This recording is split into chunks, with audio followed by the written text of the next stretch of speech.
பயங்கர சமூக சேவையாளர், சமூகத்தையே கெடுக்கிறவர் தான்.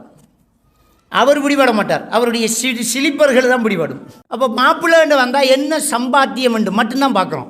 பொண்ணு என்று வந்தால் மூக்குமொழி அறிக்கலான்னு மட்டும்தான் பார்க்குறோம். மேடையில் சொல்லித்தான் ஆக வேண்டும். இன்னைக்கு இருக்கக்கூடிய ஆகப்பெரிய சீர்கட்ட ஒரு கலாச்சாரம் தான் காதல் கலாச்சாரம்.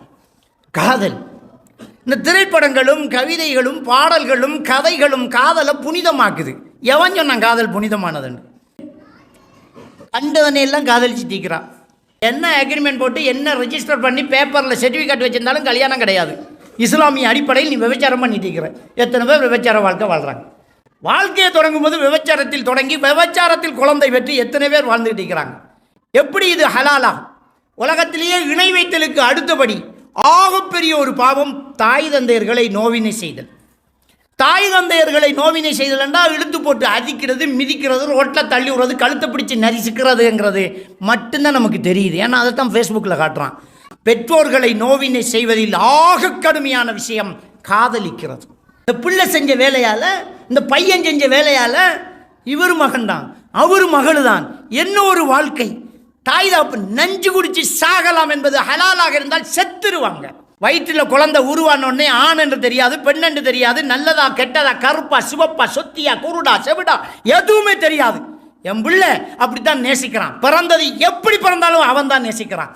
கடைக்கு போறதுக்கு கூட தலை துறக்காத நம்முடைய தாய், 4 ஆம்பளைக்கு முன்னால நிற்பதற்கு கால்கள் நடுங்கக்கூடிய நம்முடைய தாய், இந்த குழந்தையை பெற்றெடுப்பதற்காக ஒரு அந்நிய ஆணிடம் போய் நிற்கிறான். கட்டின மனைவியோடு கட்டில இருக்கிறதுக்கு ஆசை இல்லையா அவங்களுக்கு? நமக்கு என்ன தெரியுது? அவர் அனுப்புகிற ஃபோட்டோவில் இருக்கிற கோழியும் ஆட்டுக்காலும் நமக்கு தெரியுது. அது அரபிக்காரன் வெள்ளிக்கிழமை ஃப்ரீயாக கொடுத்தது. மற்ற நாளெல்லாம் 1 ரூபா ரொட்டியை வேண்டி தின்னுட்டு பேசாமல் படுக்கிறான். பெருநாளெல்லாம் நம்ம எவ்வளவு ஜாலியாக இங்கே கொண்டாடுகிறோம். வெளிநாட்டுக்கு போனவர்கள் பெருநாள் தினத்தில் தான் அதிகமாக அழுவார்கள். தொழுகை நடத்திட்டு அப்படியே கட்டில குப்புறப்படுத்திட்டு குடும்பத்தோடு ஃபோன் பேசி அழுகிறார்கள். இவனோ போய் ஃபோனை வேண்டி கொடுப்பானா, உமா கிட்ட காசு வேண்டி ரீலோட் போட்டு எவளுக்கோ ஃபோன் கொடுக்குறான். இப்படி ஃபோன் கொடுத்து இவங்க காதலிச்சு கல்யாணத்தை நீங்கள் நடத்தி வைக்கிறீங்களா, நாங்கள் ஓடட்டுமான்னு கேட்குறாங்க. உலகத்திலே இதை விட்ட கேடுகட்ட நயவஞ்சகர்கள், இதை விட துரோகிகள் உலகத்தில் வேறு யார் இருக்க முடியும்? இந்த உலகத்திலேயே இணை வைத்தலுக்கு அடுத்தபடி உள்ள ஆகப்பெரிய பாவம் இந்த காதலிக்கிறது தான். நல்ல பையனா, நல்ல பையனை இப்படி காதலிப்பான். அவன் நல்லவனாக இருந்தால் வாப்பா கிட்ட கேட்டிருக்கணும். உனக்கிட்டே வந்து கேட்குறான்டா, கெசியரில் கேட்காம பின்னால் வந்து இழுக்கிற வேலை இல்லையா இது? பெத்து வளர்த்த தாய் தகப்பன் 20 வயசு உனக்கு என்றால் 21 வருஷம் காதலிக்காங்க தாயின் தகப்பன். ஏன்னா வகுத்தில் 1 வருஷம் ராத்த விடணும். பெருமானா ஸல்லல்லாஹு அலைஹி வஸல்லம் அவர்களுடைய மரணத்தை ஆயிஷா நாயியால் தாங்க முடியும் என்றால், அவ்வளோ புனிதமான நபியின் மரணத்தை ஒரு சின்ன பெண்ணால் தாங்க முடியும் என்றால், ஒரு ஹராமான பழக்கத்தை விட்டுட்டு ஏன் நம்மளால் தாங்க முடியாது? இக்ரிமாவுடைய மனைவி இஸ்லாத்துக்கு வந்துட்டான். அபுஜஹிலுடைய மருமகள் இஸ்லாத்துக்கு வந்துட்டான். அபுஜஹிலுடைய மகன் இக்ரிமா ரலியல்லாஹு தஆலா பிறகு இஸ்லாத்துக்கு வரார். அப்போ இஸ்லாத்துக்கு வரல. அப்போ பெருமானா ஸல்லல்லாஹு அலைஹி வஸல்லம் அவர்களிடத்தில் கொண்டு போய் இஸ்லாத்தை ஏற்றுக்கொள்ள வைப்பதற்காக மனைவி கணவனை கூட்டிகிட்டு வராங்க. இடையில தன் மனைவி ஆச்சேன்னு கையை வைக்கிறார். தள்ளி நில்லு, நீ எனக்கு கணவன் கிடையாது, நீ இன்னும் இஸ்லாத்துக்கு வரல. தனக்கு விரும்புவதை தன் சகோதரனுக்கு விரும்பாத வரை உண்மை விசுவாசியாக மாட்டான். இந்த ஹதீஸை எதுக்கு யூஸ் பண்ணுறாங்க தெரியுமா? ஒருத்தன் நல்ல பெண்ணு வச்சிருப்பான், தாடா இல்லடா ஹதீஸ் தெரியுமா என்ன? தனக்கு விரும்புவதை தன் சகோதரனுக்கு விரும்பாத வரை உண்மை விசுவாசியாக மாட்டான்னா தூக்கி கொடுத்துருவான். இதையா அந்த ஹதீஸ் எழுது? அப்படின்னா ஒருத்தரும் மனைவியோடு இருக்க முடியாது, எல்லாம் அவனுக்கு விரும்பினது தான். என்னுடைய மகளை எவனும் ஏறெடுத்தும் பார்க்கக்கூடாது, கிட்டக்கூடாது, குறுக்க வந்து நிற்கக்கூடாது. அப்படின்னா நான் எவன் மகளையும் நான் ஏறெடுத்தும் பார்க்கக்கூடாது. என்னுடைய பொண்டாட்டியை ஒருத்தன் தொடக்கூடாதுன்னா நான் இன்னொருத்தன் பொண்டாட்டியை தொடக்கூடாது. தங்கச்சி ஒருத்தனை லவ் பண்ணால் ரோட்டில் வச்சு அவனை அடித்து நொறுக்கி மூக்கால் ரத்தம் எடுத்துகிட்டு அனுப்புவோம். ஆனால் அவர் லவ் பண்ணுறது தங்கச்சியே கடிதம் கொடுத்து அனுப்புவார். மனைவிக்கு ஒரு பாய் ஃப்ரெண்ட் இருந்தால் தாங்கிக்க மாட்டாங்க, அவருக்கு கேர்ள் ஃப்ரெண்ட் இருக்கும். அவருக்கு கதைப்பாரான் ஃபோனில் மணித்தியால கணக்கில். ஆனால் பொண்டாட்டி ஆர்ரி ஃபோனில் எவண்டி அது அப்படின்றாங்க. நீ எப்படி பண்ணுவேன்? இந்த லவ் பண்ணுறவெல்லாம் கேட்டுப்பார். உங்கள் உம்மா ஒரு பொடியனோட காய்ச்சிட்டு இருந்தால் உன்னால் தாங்க முடியுமா? பாப்பா வெளியில் போய்த்தார். உங்கள் உம்மாவோட ஒருத்தன் வந்து காய்ச்சிட்டு போகிறான், உன்னால் தாங்க முடியுமா? முடியலை. அப்போ நீ எப்படி லவ் பண்ணுவேன்? சிகரெட்டு குடிக்கிறான், அவன் குடிக்கிறான், ஆனால் அவன் புள்ள அதை எடுத்து குடித்தோடனே கண்ணங்கிலேயே கொடுக்குறான். நீ குடிக்கிற நல்லதுன்னா பிள்ளைய கொடுத்தீங்கன்னா பாதி அடிச்சுட்டு தரான்னு பிள்ளைய கொடுப்பியா? நீ அதை விரும்புகிறாய், ஆனால் உன் உள்மனம் சொல்கிறது இது தப்பு தப்பு தப்பு. நீங்கள் காதலிக்கிறீங்க, உங்களோட உள்மனம் சொல்லுது காதலிக்க கூடாதுன்னு. அதனால தான் தங்கச்சி ஒரு ஆம்பளையை பார்க்கக்கூடாது, தாத்தா ஒரு பொடியனோட பேசக்கூடாது, உம்மா ஒரு ஆளோட கழிச்சிட்டு இருக்கக்கூடாது. யாருமா அது?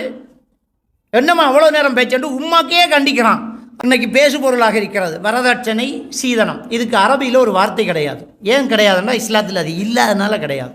ஆண் பெண்களை நிர்வாகம் செய்பவள் அப்படின்னு அல்லாஹ் தஆலா சொல்கிறான். இன்றைக்கி பெண் தான் ஆணை நிர்வாகம் செய்கிறான். ஏன்னா அவள் தான் சீதனம் கொடுத்து வீடு கொடுத்து மாப்பிள்ளையை வீட்டு எடுத்து பொட்டியோட படுக்க வச்சிருக்கான். இவர் குந்தண்டா குந்தணும், எலும்பண்டா எலும்பணும். வாஷிங் மிஷினில் உடுப்ப போட்டிங்க, கொஞ்சம் திருப்பி விடுங்கண்டா போய் திருப்பணும், இல்லாட்டி பேக்க தூக்கிட்டு கிளம்பு. ஏன்னா அவள் வீடு கல்யாணத்தண்டுக்கு அங்கே போய் பொண்டாட்டியோட வீட்டில் போய் தூங்கி காலையில் பொண்டாட்டி காலை சுரண்டுவான். என்ன பாத்ரூம் போகணும், போக வேண்டியாண்ணா எங்கே இருக்கண்டு தெரியாது, காட்டு. ஏன்னா அவன் கட்டலையே. பலோமி என்றுட்டு போவா, இவர் பின்னால் போவார். அன்றைக்கு போனவர் தான் பொண்டாட்டிக்கு பின்னால், வாழ்க்கையெல்லாம் அவளுக்கு பின்னால் தான். அவர் கொடுத்து திருமணம் முடி. உன்னுடைய மகரை நீ தீர்மானி, எவ்வளவு கொடுக்கணும், எவ்வளவு கொடுக்க உனக்கிட்ட வாய்ப்பு இருக்குது, மகரை கொடு. மகரை பேசி தீர்மானி. அது சின்னதாக இருக்கலாம், பெருசாக இருக்கலாம். அந்த பெண்ணு ஏற்றுக்கிட்டால் அது செருப்பின் வாராக கூட இருக்கலாம். இவ்வளவுதான் திருமணம். 2 சாட்சி, ஒலிகாரர், மணமகளினுடைய சம்மதம், மகர் தொகை பேசப்பட்டு முடிவெடுக்கப்பட்டிருக்கிறது. மணமகன், என்னுடைய மகளை உங்களுக்கு திருமணம் முடித்து தருகிறேன், நான் அதை மனப்பூர்வமாக ஏற்றுக்கொள்கிறேன், கல்யாணம் முடிஞ்சு வச்சு, இதான் திருமணம். இது கபில்து நிக்காஹா, உங்களுடைய மகளை நான் மனைவியாக ஏற்றுக்கொள்கிறேன். அவர் தான் முதல் ஏற்றுக்கொள்கிறார், அப்புறம் தான் மணமகன். கபில்து நிக்காஹா, கபில்து நிக்காஹா, கபில்து நிக்காஹான்னு சொன்னான். அவனும் கபில்து நிக்காஹா, கபில்து நிக்காஹா, கபில்து நிக்காஹா நிற்கிறான். திரும்ப ஏற்றுக்கொள்கிறீரா? அவன் யோசிச்சான், என்னடா தப்பா சொல்கிறோமோ, இல்லை அண்டிக்கான். ஆட பாவியோ இல்லைடா. என்ன விளையாட்டு நடந்துக்கிட்டு இருக்குது இந்த திருமண சம்பவத்தில், போட்டு ஆட்டி படைச்சிக்கிட்டு இருக்கானுங்க. ரொம்ப சிம்பிளாக இஸ்லாம் சொல்லி தந்தது தான் அந்த அழகிய திருமணம். இந்த மணமகன் மணமகளின் நெற்றியை முடியை பிடித்து பிரார்த்தனை செய்வார். அதுக்கு அசரத்து வர்றதில்லை. சில ஊரில் அசரத்தை அப்படியே போய் விழுவாட்டு அந்த குமரு பிள்ளையை பிடிச்சி பார்க்குறது. அவர் தான் நெற்றி முடியை பிடிச்சி அப்படியே கொடுப்பாரான். முதல்ல அவன் தர்றான், அதுக்கப்புறம் தான் புருஷன் தர்றான்.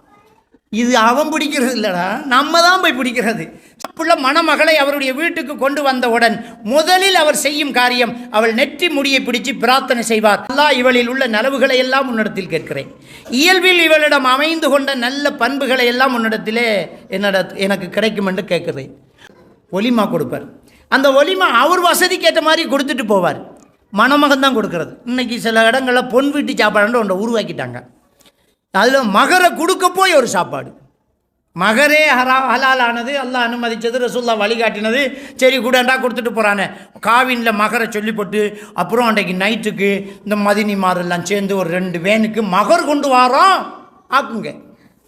ஈமான் கொண்டவர்களே, யூதர்களையும் கிறிஸ்தவர்களையும் உங்களுக்கு வழிகாட்டியலாக எடுத்துவிட வேண்டாம். பஅதுஹும் அவுலியா பஅத், அவர்கள் உங்களை எதிர்க்கிற விடயத்தில் தங்களுக்குள் ஒற்றுமைப்பட்டுக் கொள்வார்கள்.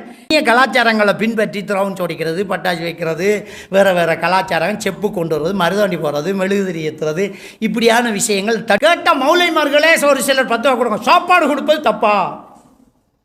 தப்பு கிடையாது. இப்போ சாப்பாடு எதுக்கு கொடுக்க போகிறோன்னு நம்ம கேட்குறோம். நம்ம கத்தம் ஓதுறது தப்பு என்று சொன்னபோது அந்த குராபி திருப்பி கேட்டான், சாப்பாடு கொடுப்பது தப்பான்னு தான் கேட்டான். இப்படி தான் அவனும் கேட்டான். 3வது நாள் சாப்பாடு கொடுக்குறோம் தப்பான்னு கேட்டான். அப்போ என்ன பதில் சொன்னோம் நம்ம? அது நபி வழியில் இல்லைண்டோம். அப்போ பெண் வீட்டு சாப்பாடு பிள்ளைன்றோன்னா சில மௌலைமாரே கேட்குறாங்க, சாப்பாடு கொடுப்பது தப்பா அப்படின்னு. தப்பு. இவ்வளவு நாளாக இல்லாத சாப்பாடு இப்போ எப்படி வந்துச்சு? இல்லதில் தான் 2 பேரும் ஒன்று சேர்க்கணும், கெட்டதில் ஒன்று சேரக்கூடாது. அவர் ஃபினான்ஸுக்கு வாகனம் எடுக்க இவ ஏறிக்கிட்டு போகக்கூடாது. ஒத்த வார்த்தை, இந்த வாகனத்தில் கால் வைக்க மாட்டேனோம். ஃபினான்ஸுக்கு எடுத்துக்கிற வட்டி, சண்டை பிடிக்கணும் பொண்டாட்டி. அப்போ மனைவி அடகு வைக்கிறதுக்கு நகையை யாருக்கோ கொடுத்துட்டான். எங்கள் மாலை அது எங்கள் அஞ்சி வந்தாங்க, நகையை கொஞ்சம் கேட்டாங்க, அடகு வைக்க பின்னரம் காலை கொண்டு போக ரெடியாரிங்க. இந்த பாவத்துக்கு துணை நிற்கக்கூடாது. ஒரு தாய் தகப்பன் வளர்த்து விட்ட அந்த பிள்ளைய நாம் அமானிதமாக கரம் பிடிச்சிருக்கிறோம். அல்லாஹ்வை பயந்து கொள்ள வேண்டும். உண்மையாக திருமணத்துக்கு பிறகுதான் ஒரு ஆணுக்கோ பெண்ணுக்கோ சந்தோஷம் ஆரம்பிக்குது. நகைச்சுவைக்காகவும் கிண்டலுக்காகவும் கல்யாணத்தை வச்சு நிறைய ஜோக்கு வழியாகுது. பொண்டாட்டி புருஷனை வச்சு ஜோக்கு வழியாகுது. ஆனால் யதார்த்தம் என்ன தெரியுமா? கல்யாணத்துக்கு பிறகுதான் ஒரு உண்மையான ஒரு மகிழ்ச்சி, ஒரு சந்தோஷம் ஏற்படுது. அதுக்கு முக்கியமான காரணம் என்ன தெரியுமா? கணவன் மனைவிக்கு இடையில் உள்ள நெருக்கம் ரொம்ப இறுக்கமாக இருக்க வேண்டும். அவங்க பேசணும், அவங்க கதைக்கணும், அவங்கக்கிட்ட நல்ல ஒரு ரிலேஷன்ஷிப் இருக்கணும். அதுக்கு முக்கியமான காரணம் இந்த ராசா தான். இதில் பேர் தொலைத்தொடர்பு சாதனம். இது செய்கிற வேலை தேவைப்பட்ட தொடர்புகளை இல்லாமாக்குறது. தேவையில்லாத தொடர்பு எல்லாம் இருக்கு. அப்பா பேசுகிறோம், அப்பா பேசுகிறான், நீ பேசுகிற எல்லாரும் பேசுவாங்க. அந்த காலம் மகிழ்ச்சியான காலம். இப்போ வீட்டுக்குள்ளே இருக்காங்க, ஃபோன் ரிங் ஆகுது, எடுத்துக்கு ஹலோன்னு வெளியில் போகிறான். என்னடா இது, எதுக்கு வெளியில் போகிற? உள்ளே இருந்து பேச வேண்டியது என்ன? உள்ள மைஃப் இருக்கா, அதனால் பேச முடியலை. ஒரு சிலர் ஃபோன் பேசுகிற ஸ்டைலே தனியாக இருக்கும். உமா பாப்பா எல்லாம் அப்படியே இருப்பாங்க, தாத்தா தங்கச்செல்லாம் இருப்பாங்க, பொண்டாட்டி இருப்பா, அந்த ஆளுக்கு ஒரு கோல் வந்துடும். ம் ம் ம் ம் ம் ம் ம் ம் ஆ என்னடா கதைச்ச? அது அவளுக்கு தெரியும் என்ன கதைச்ச. சத்தமே இல்லை, வெறும் ஏன் எல்லாம் சுற்றி இருக்கிறாங்க, எல்லாம் சுற்றி இருக்கிறாங்க. இல்லாட்டி அந்த ஃபோனை எடுத்துக்கிட்டு வெளியில் ஓடி போய் இன்னும் கவரேஜ் இல்லையா, கவரேஜ் இல்லாமல் எப்படி ரிங் ஆயிடுச்சு. சாப்பிட்டுட்டு இருக்க கொள்ளையும் ஃப்ரெண்டு, வைஃபோட இருக்க கொள்ளையும் ஃப்ரெண்டு, பெட்ரூமில் இருக்க கொள்ளையும் ஃப்ரெண்டு, குளிச்சுக்கிட்டு இருக்க கொள்ளையும் ஃப்ரெண்டு, பாத்ரூமுக்குள்ளேயும் ஹலோ சத்தம் கேட்குது. கிட்னியை போல் உண்டா போய்த்து ஃபோனு. அப்போ எப்படி சந்தோஷமாக இருக்க முடியும்? பொண்டாட்டி புருஷன் ஜாலியாக பேசிட்டு இருப்பான். அவன் நினைப்பா, என் புருஷன் என்னோட கழிச்சிட்டு இருக்கிறான், ஜாலியாக எவ்வளோ ஒரு கோல் ரிங் ஆகும், அவ்வளோதான். கூட்டிக்கு போய் பீச்சில் வச்சு 2 மணித்தெல்லாம் அவன் ஃப்ரெண்டோட பேசிப்பட்டு போமான்னு கேட்பான். அவள் சாகணும் போல் இருக்கம்பாள். ஃபோனை நான் தான் பாவிக்கேன், ஃபோன் என்ன பாவிக்காது. வாழ்க்கையில் நீங்கள் ஃபோனை பாவிங்க, உங்களை ஃபோன் பாவிக்க விட்டுறாதீங்க. உங்களை ஃபோன் பாவிக்குது. ஒரு வீடியோ, ஒரு ஷார்ட்கட் பார்க்கத்தான் உட்காருவீங்க. அது முடிய அடுத்தது அந்த தலையை நீட்டும், நானும் பெரியாகாண்டு அதை பார்ப்பீங்க. இன்னொன்று வந்து ஹாய் நானும் அங்கும். இப்படியே குந்தில ஒன்று பார்க்க போன நீங்கள் அடுத்த பாங்கு சொல்லி அதுக்கு அடுத்த பாங்கு சொல்லும். சிலர் படுக்க போகிறான், தூக்கம் வருதில்ல, நான் தூங்க போகிறேன்ட்டு போய் போனை வச்சுக்கிட்டு சுபகு வரைக்கும் பார்த்தவன் இருக்கிறான். நீ படுக்க தானே போகிற, படுக்க போகிறது தலைவாணி தானே தேவை. ஃபோன் என்னத்துக்கு? பெட்ஷீட்டையும் தலைவாணியும் எடுத்துகிட்டு போ. ஃபோன் என்னத்துக்கு எடுத்துட்டு போகிறேன்? அதில் சார்ஜரையும் போட்டு எடுத்துகிட்டு போகிறேன். இந்த நாயை சங்கிலியில் போட்ட மாதிரி நிறைய பேர் பிளக்கில் கட்டி போட்டு கிடக்கு. ஒரு சில பேரண்ட்ஸே என்ன செய்கிறாங்க, கல்யாணத்தை முடிச்சு கொடுத்துட்டு குடும்பத்தை பிரிக்கிறதுக்கு தயாராக நிற்காங்க. பிள்ளைக்கு கல்யாணம் முடிச்சு கொடுத்துட்டோம்டா தலையிடக்கூடாது. மகளும் மாப்பிள்ளையும் வெளியால் போகக்குள்ள எங்கம்மா போகிறாய், உன்னை புருஷன் எங்கே கூட்டிக்கு போகிறார், உனக்கு தேவையில்லாத விஷயம். அவன் தான் கல்யாணம் முடிச்சுட்டான். என்ன மருமகன் எங்கே போகிறீங்க, என்ன லேட்டு, யாரோட பேச்சு, ஏன் இவ்வளவு, எங்கே போகிறீங்க, நாங்களும் பாரோம். அவன் கல்யாணம் முடிச்சு ஆர்வத்தில் புதுசாக சுமரலியாக போகிறோம்ண்டு 2 பேரும் பைக்கில் போகக்குள்ள ஒரு வேனை பிடிங்க, நாம் எல்லாரும் போவோம். அதுக்கு சனியான எங்கேயே கிடக்கலாம். சிலர் போய் கதவை தட்டுறது. என்னம்மா எவ்வளோ நேரம் அவளுக்கு இருக்காய், வாவன் பாப்பா வந்து காத்துக்கிருக்கார் உன்னோட காய்க்கிறதுக்கு. அப்போ என்னத்துக்கு கல்யாணம் முடிச்சு கொடுத்து, கல்யாணத்தை முடிச்சு கொடுத்து போட்டு கதவை தட்டி கூப்பிடு. இந்த ஃபோனும் நம்மளை பிரிக்கக்கூடாது, நாமளும் நம்முடைய குடும்பத்தில் உள்ள இலட்சிகளை பிரிச்சிடக்கூடாது. சுதந்திரமாக விடுங்க. கல்யாணம் முடிச்சு கொடுத்தா அப்படியே விடுங்களை, அவங்களை அவராக யோசிக்கட்டுமே. கைடு பண்ணுங்க, ஆலோசனை சொல்லுங்க. இப்படித்தான் மகன் வாழ்க்கை, இப்படித்தான் சொல்லுங்க. நம்பி மாதிரி போய் நடுவில் உட்காந்துடாதீங்க.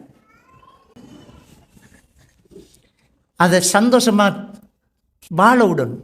ஹஸ்பண்ட் அண்ட் ஒய்ஃபுக்குள்ள நல்ல நெருக்கமான உறவு இருக்கணும். அப்போ கலாச்சாரத்தை பார். அதான் நம்ம ஃபஸ்ட்டுக்கு சொன்ன மார்க்கமுள்ள பெண்ணை பார். ஒரு உடுப்பு அங்கே போனால் நம்ம என்ன செய்வோம், நல்லா தான் இருக்குதே, ஆனால் நாங்கள் முஸ்லீம், இதில் உருவப்படம் இருக்குது, வேறு ஷர்ட் எடுத்து போடுன்னு சொல்கிறோமா இல்லையா? பாப்பா சொல்லவும் இல்லாது, உமா சொல்லவும் இல்லாது. உன் மனைவியோடு நீ பேசு, அதுக்கு பாப்பா கிட்ட பெர்மிஷன் கேட்குறது இல்லை.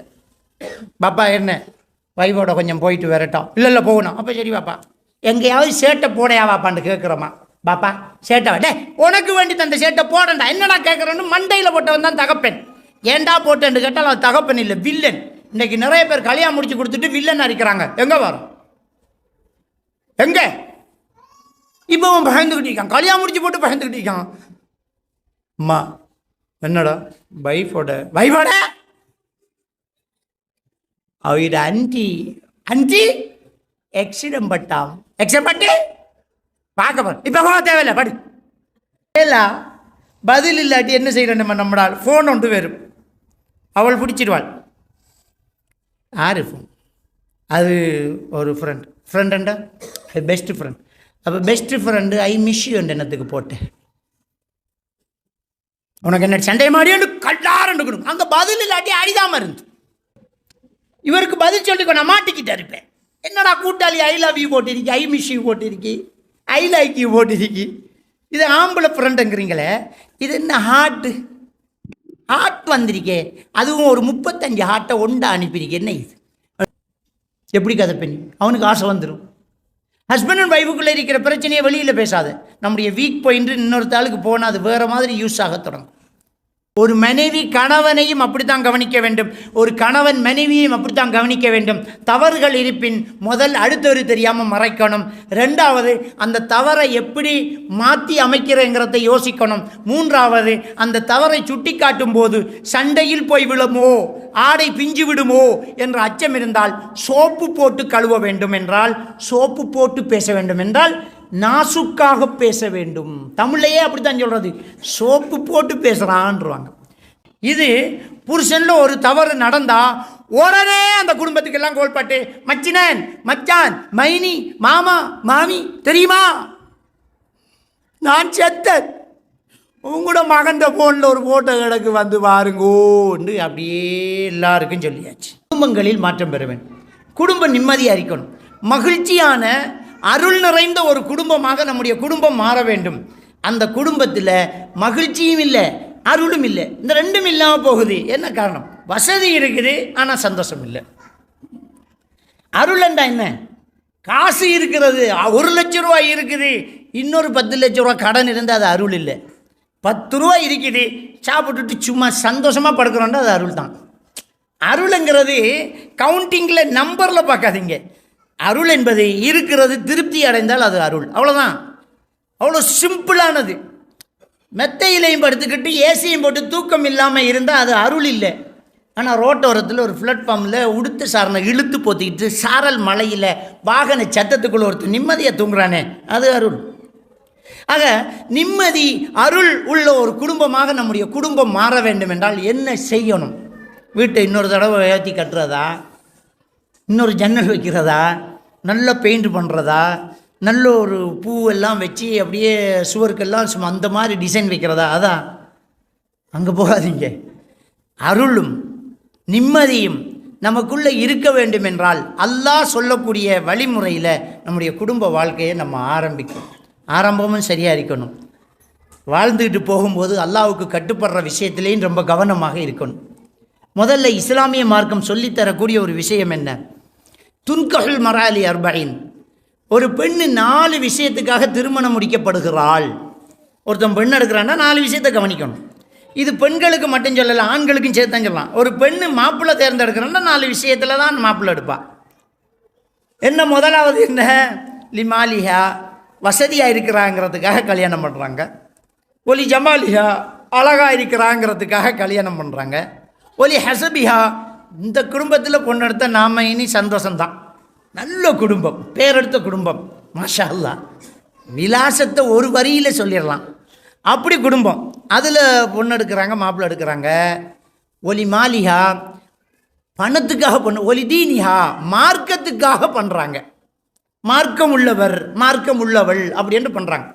சுற்றிக்கிட்டு இந்த 4 விஷயத்துக்கு தான் கல்யாணம் எல்லாம் நடக்குது. நமக்கு அல்லாஹ்வுடைய தூதர் சொன்னது என்ன தெரியுமா? இது நடைமுறை. ஆனால் ஃபதுஃபர் பிதாத்தி தீன், மார்க்கத்தை கையை பிடிச்சி வெற்றி பெற்றுக்கோங்கிறாங்க. மார்க்கத்துக்கு முக்கியத்துவம் கொடு. அந்த மார்க்கத்தை கொடுக்குற அதில் அழகு இருக்குதுன்னா டபுள் ஓகே. நீ மார்க்கத்தை பார்க்குற நல்ல குடும்பமாக இருக்கேன்னா இன்னும் ஓகே தான். ஆனால் மெயின் என்ன இருக்கணும்? மார்க்கம் இல்லாமல் மற்ற 3 இருக்குதா? தரிபேத்தியதா, கை நாசம் ஆகிட்டோம். மார்க்கம் இல்லாட்டி கை நாசம்தான், கை சேதப்பட வேண்டி வரும். அப்போ வாழ்க்கை நிம்மதியாக சந்தோஷமாக இருக்க வேண்டும் என்றால் மார்க்கம் அங்கே பார்க்கப்பட வேண்டும். மார்க்கம் கரெக்டாக இருக்குதா அப்படிங்கிறத பார்க்கணும். அப்போ இது எப்படின்னு சொன்னால், இன்றைக்கி மார்க்கத்தை பற்றி நம்ம கதைக்கிறது இல்லை.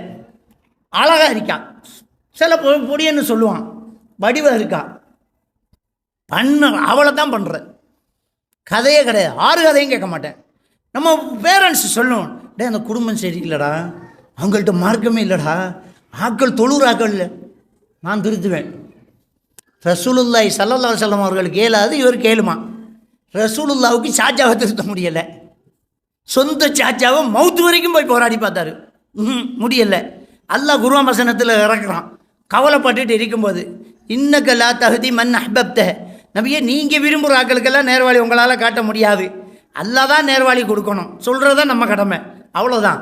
அப்போ நம்ம என்ன சொல்லணும்? அவர் திருந்துவார்.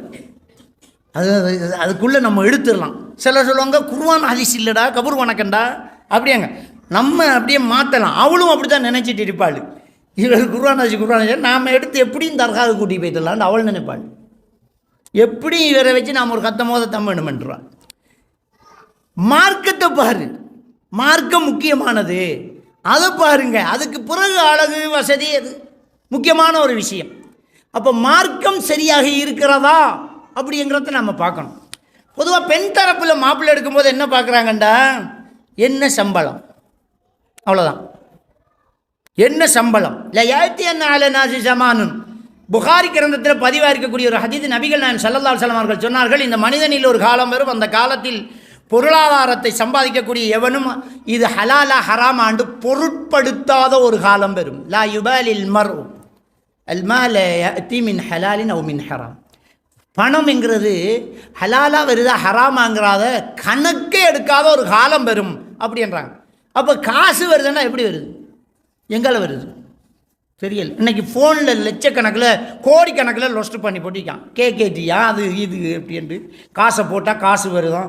8000 ரூபா போட்டால் 6000, 500 வருதான். 6000 போட்டால் 700 வருதான். அப்படியே காசை போட்டு போட்டு போட்டு போட்டு ரன்னிங் காசு வருது. காசு வருது, காசு வருதுன்ட்டு 4 தடவை 8000 போட்டு அப்படியே 20-30 உழைச்சவன் அப்படியே டக்காண்டு ஒரு 2 லட்சத்தை போட்டு அதை அப்படியே 1 லட்சம் வாங்கினோடனே டக்காண்டு ஒரு 50 லட்சத்தை போட்டு மாஷா அல்லா அப்படின்ட்டு வரக்குள்ள காக்கா மாமா சின்னப்பா சாச்சி பெரியம்மா மதினி அவ்வளோ வரும் சொல்லி இஞ்சப்பார் ஷார்ட்கட் வேலி எல்லாரும் இருக்கிற நகையெல்லாம் விற்று அப்படியே தூக்கி போட்டு அதை ஒரு 10 கோடி ஆகலாம் கடையை மூடிடுவான். முடிஞ்சு வச்சு. இப்போ 2 கிழமைக்கு முன்னே ஒரு சாஃப்ட்வேராக மூடிட்டான். 140 கோடி ஒரு ஊரில் காலி முடிஞ்சு. இதை யோசிக்கணும். இந்த காசு ஹராமா ஹலாலா எங்கேருந்து வருது, எப்படி வருதுன்றதை யோசிக்கிறது.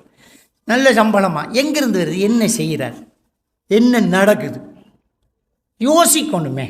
இன்றைக்கு பெரிய தாடியை வச்சுக்கிட்டு பெரிய பெரிய ஆஜியாக இருந்துக்கிட்டு சும்மா ஐவையா ஊர் சேவையெல்லாம் செஞ்சுக்கிட்டு ஆள் போட்டு தூள் விற்றுக்கிட்டு இருக்கான். அவர் சமுதாயத்தில் பெரிய தொண்டர், சாப்பாடு கொடுக்குறதும் மக்களுக்கு நிவாரணம் கொடுக்குறதும் பயங்கர சமூக சேவையாளர், சமூகத்தையே கெடுக்கிறவர் தான். அவர் பிடிபட மாட்டார், அவருடைய சிலிப்பர்கள் தான் பிடிபடும். விளங்கிட்டா? அதான் தூளியாக வரும். எங்கேருந்து காசு வருது, என்ன நடக்குங்கிறத பார்க்கவே மாட்டேங்க. அப்போ மாப்பிள்ளைண்டு வந்தால் என்ன சம்பாத்தியம் என்று மட்டும்தான் பார்க்குறோம். பொண்ணு என்று வந்தால் மூக்குமொழி அறிக்கலாண்டு மட்டும்தான் பார்க்குறோம். மார்க்கம் இருக்கா, தொழுகை இருக்கா, ஈமான் இருக்கா, இஸ்லாம் இருக்கா, எதையுமே பார்க்க மாட்டேங்கிறாங்க. அப்போ மார்க்கத்தை பார்த்து திருமணம் முடித்து கொண்டால் தான் அதில் வெற்றி. அதுலேயும் இந்த மேடையில் சொல்லித்தான் ஆக வேண்டும்.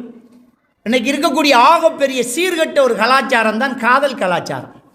காதல், இந்த திரைப்படங்களும் கவிதைகளும் பாடல்களும் கதைகளும் காதலை புனிதமாக்குது. எவன் சொன்னான் காதல் புனிதமானதுன்னு? காதல் புனிதமானது கல்யாணம் முடிச்சதுக்கு பிறகு மனைவியை காதலி, அது புனிதமானது. உன் தாய் தகப்பனி காதலி. காதல் என்றால் லவ், அவ்வளோதானே. வெள்ளக்காரன் அவன் புள்ள தூங்கும்போது ஐ லவ் மம்மன்னு தான் போகும். ஐ லவ் யூ, அவள் மிஸ் யூங்க யாருக்கு சொல்கிறான்? உம்மாவுக்கு சொல்கிறான். இவன் உம்மாவை தவிர மற்ற எல்லாருக்கிட்டையும் போய் சொல்கிறான். அப்போ காதலுங்கிறது என்ன? அன்பு காட்டுறது. அது எங்கே காட்டணும்? கல்யாணம் முடிச்சதுக்கு அப்புறம் மனைவிட்ட காட்டணும். இது என்ன நடக்குது? கண்டவனை எல்லாம் காதலிச்சு தீக்கிறான். நபிகள் நாயகம் ஸல்லல்லாஹு அலைஹி வஸல்லம் சொல்கிறாங்க, லா நிக்காஹ இல்லா பி ஒலி, ஒலி இல்லாமல் அது திருமணமே இல்லைங்கிறாங்க. அப்போ விபச்சாரம் தான். ஒலி என்றால் வாப்பா சம்மதிக்கணும். பாப்பா சம்மதிக்காமல் அவவே விரும்புவா, அப்படியே ஓடிப்போவா, அது விபச்சாரம். நீ என்ன அக்ரிமெண்ட் போட்டு என்ன ரெஜிஸ்டர் பண்ணி பேப்பரில் சர்டிஃபிகேட் வச்சுருந்தாலும் கல்யாணம் கிடையாது. இஸ்லாமிய அடிப்படையில் நீ விபச்சாரம் பண்ணிட்டு இருக்கிற. எத்தனை பேர் விபச்சார வாழ்க்கை வாழ்கிறாங்க. வாழ்க்கையை தொடங்கும் போது விபச்சாரத்தில் தொடங்கி விபச்சாரத்தில் குழந்தை பெற்று எத்தனை பேர் வாழ்ந்துகிட்டு இருக்கிறாங்க. எப்படி இது ஹலாலா? உலகத்திலேயே இணை வைத்தலுக்கு அடுத்தபடி ஆகப்பெரிய ஒரு பாவம் தாய் தந்தையர்களை நோவினை செய்தல். தாய் தந்தையர்களை நோவினை செய்தலண்டா இழுத்து போட்டு அடிக்கிறது, மிதிக்கிறது, ரோட்டில் தள்ளி விடுறது, கழுத்தை பிடிச்சி நரிசிக்கிறதுங்கிறது மட்டும்தான் நமக்கு தெரியுது. ஏன்னா அதை தான் ஃபேஸ்புக்கில் காட்டுறான். அது கூட பரவாயில்ல, மருந்து கட்டினா குணமாகும், மன்னிப்பு கட்டால் சரியாயிடும். ஆனால் பெற்றோர்களை நோவினை செய்வதில் ஆக கடுமையான விஷயம் காதலிக்கிறது. ஒரு பிள்ளை காதலிச்சால் அந்த பாப்பா உம்மாவும் செத்து நடைகுணமாக உள்ளாத்துறாங்க. கௌரவம் போச்சு. பள்ளிக்கு போக முடியுமா அந்த பாப்பாவால்? சமுதாயத்தில் தலை நிமிர்ந்து நிற்க முடியுமா அந்த உம்மாவால்? இந்த பிள்ளை செஞ்ச வேலையால், இந்த பையன் செஞ்ச வேலையால்? இவர் மகன்தான், அவர் மகள் தான். என்ன ஒரு வாழ்க்கை! தாய் தாப்பு நஞ்சு குடிச்சு சாகலாம் என்பது ஹலாலாக இருந்தால் செத்துருவாங்க. அது பாவம். இறைவா உசிரையடு என்று துவா செய்கிறாங்க. ஒரு பெற்றோர் பாதிக்கப்படுறது இந்த காதலால் தான். 4 மாதம் காதலிச்சுட்டு பெத்து வளர்த்த தாய் தகப்பனை தூக்கி எறிகிறாங்க. அந்த உம்மா வயிற்றில் வச்சிருந்ததே 10 மாதம். உன்னை கண்டதும் காதலிச்சான், கண்டது நேசிச்சான், வெள்ளையா இருக்கிற, நல்லா இருக்கிற, குமரா இருக்கிற, மூக்குமொழியா இருக்கிற, அதுக்காக விரும்புகிறேங்கிறான். ஒரு தாயின் தகப்பனு நம்மளை விரும்பினது நம்மளை பார்த்து இல்லை. வயிற்றில் குழந்தை உருவானோடனே ஆண் என்று தெரியாது, பெண் என்று தெரியாது, நல்லதா கெட்டதா, கருப்பா சிவப்பா, சொத்தியா குருடா செவிடா எதுவுமே தெரியாது. என் பிள்ளை அப்படித்தான் நேசிக்கிறான். பிறந்தது எப்படி பிறந்தாலும் அவன் தான் நேசிக்கிறான். அது பிறக்கும் போது ஹார்ட்டில் ஓட்டேன்னா வீடு வளவை விட்டு செலவழிப்பான். அது என்ன அசிங்கமாக இருந்தாலும் என் பிள்ளை கட்டி பிடிப்பான். இதான் பாப்பா உம்மா. இப்படி பாப்பா உம்மா பாசத்தை காட்டி நேசத்தை காட்டி வயிற்றில் சுமந்து பிரசவிக்கிறது. கடைக்கு போகிறதுக்கு கூட தலை துறக்காத நம்முடைய தாய், 4 ஆம்பளைக்கு முன்னால் நிற்பதற்கு கால்கள் நடுங்கக்கூடிய நம்முடைய தாய், இந்த குழந்தையை பெற்றெடுப்பதற்காக ஒரு அந்நிய ஆணிடம் போய் நிற்கிறார். இவ்வளவு தியாகம் அந்த பிள்ளைக்காகத்தான் செய்கிறார். அந்த பிள்ளைய ஆசையோடு வளர்த்து அரவணைச்சி அதுக்கு பீமூத்திரம் கழி அதை அப்படியே உருவாக்குறார். அந்த தகப்பன் அந்த பிள்ளைக்காக ஓடுறான், உழைக்கிறான். எத்தனை நம்முடைய தந்தையர்கள் வெளிநாட்டில் நிற்கிறாங்க. கட்டின மனைவியோடு கட்டில் இருக்கிறதுக்கு ஆசை இல்லையா அவங்களுக்கு?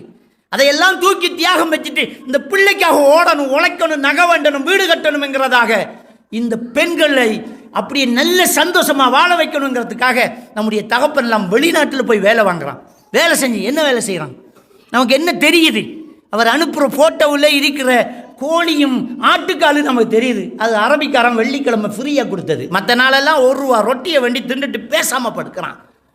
பெருநாளெல்லாம் நம்ம எவ்வளவு ஜாலியாக இங்கே கொண்டாடுகிறோம். வெளிநாட்டுக்கு போனவர்கள் பெருநாள் தினத்தில் தான் அதிகமாக அழுவார்கள்.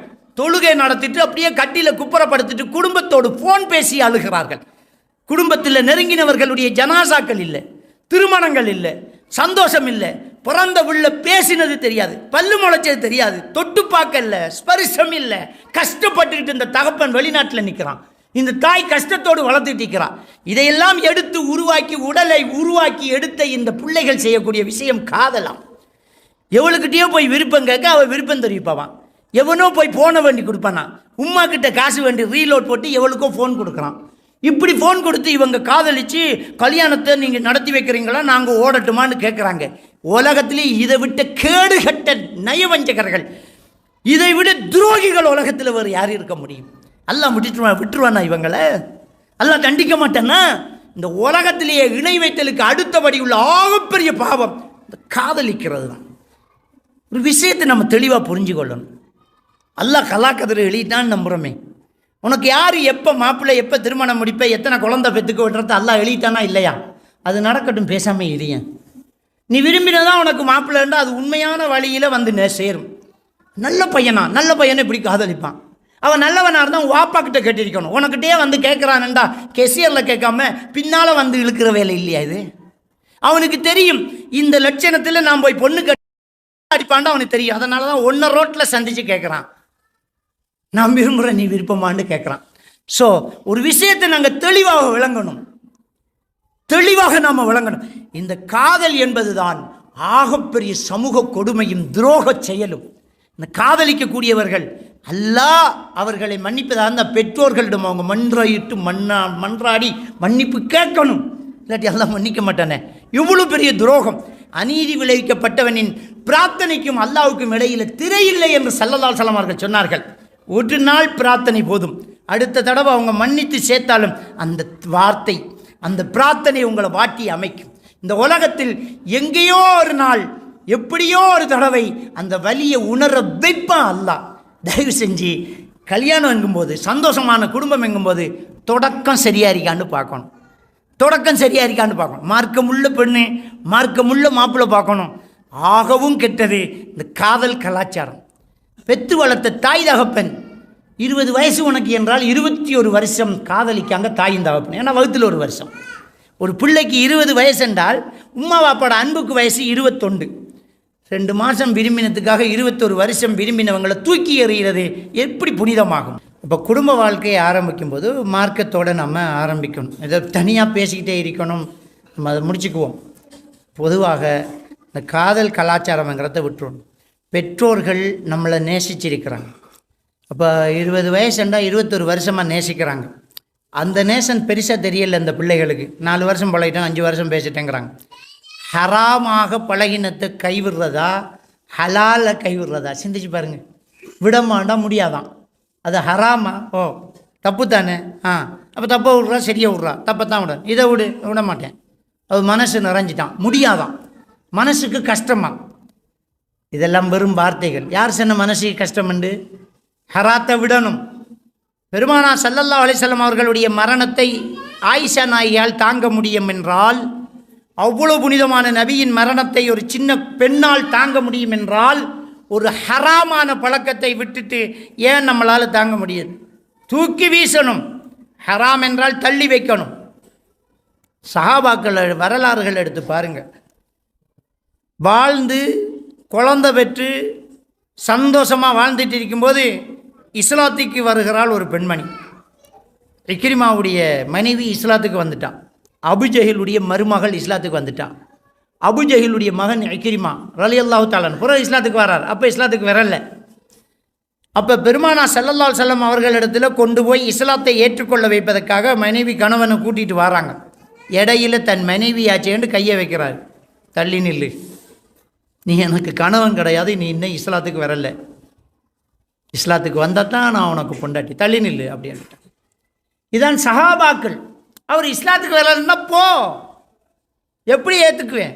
அப்போ மார்க்கம் என்று வந்தால் குழந்தை பெற்ற கட்டின கணவனை கூட தள்ளி வைக்க தயாராக இருக்கிறார்கள். 4 மாதம் பழகிட்டாங்களாம், கடிதம் வழிட்டாங்களாம், விடையில தான். யாருக்கிட்ட இந்த சாட்டை போய் நாளை மறுமையில் அல்லாஹ்கிட்ட சொல்ல முடியுமா? நரகத்தை தரும்போது இந்த கதையை கதைக்க முடியுமா? எவ்வளோ பெரிய ஒரு மோசமான ஒரு செயல். ஆக இந்த வரலாறுகளும் பாடல்களும் கதைகளும் படங்களும் காதலை புனிதம் புனிதம் என்று சொல்லலாம். ஆனால் அது ஒரு கேவலமான ஒரு விஷயம், கேடுகட்ட ஒரு விஷயம், தரங்கட்ட ஒரு விஷயம், மார்க்கம் தள்ளி வைச்ச ஒரு விஷயம். அது ஒரு விபச்சார கலாச்சாரம். அதை ஒரு நாள் நாம் நெருங்கக்கூடாது. ஒரே வார்த்தை நபிகள் நாயகம் ஸல்லல்லாஹு அலைஹி வஸல்லம் அவர்கள் சொன்னார்கள், தனக்கு விரும்புவதை தன் சகோதரனுக்கு விரும்பாதவரை அவன் உண்மை விசுவாசியாக மாட்டாங்கிறாங்க. இதை அப்ளை பண்ணி பாருங்கள். தனக்கு விரும்புவதை தன் சகோதரனுக்கு விரும்பாதவரை உண்மை விசுவாசியாக மாட்டான். இந்த ஹதீஸை எதுக்கு யூஸ் பண்ணுறாங்க தெரியுமா? ஒருத்தன் நல்ல பெண்ணு வச்சிருப்பான், தாடா இல்லைடா, ஹதீஸ் தெரியுமா என்ன? தனக்கு விரும்புவதை தன் சகோதரனுக்கு விரும்பாதவரை உண்மை விசுவாசியாக மாட்டான்னா தூக்கி கொடுத்துருவான். இதையா அந்த ஹதீஸ் எழுது? அப்படின்னா ஒருத்தரும் மனைவியோடு இருக்க முடியாது, எல்லாம் அவனுக்கு விரும்பினது தான். ஹதீஸ் அதை சொல்லலை. தனக்கு விரும்புவதை தன் சகோதரனுக்கு விரும்பாதவரை என்ற என்ன தெரியுமா?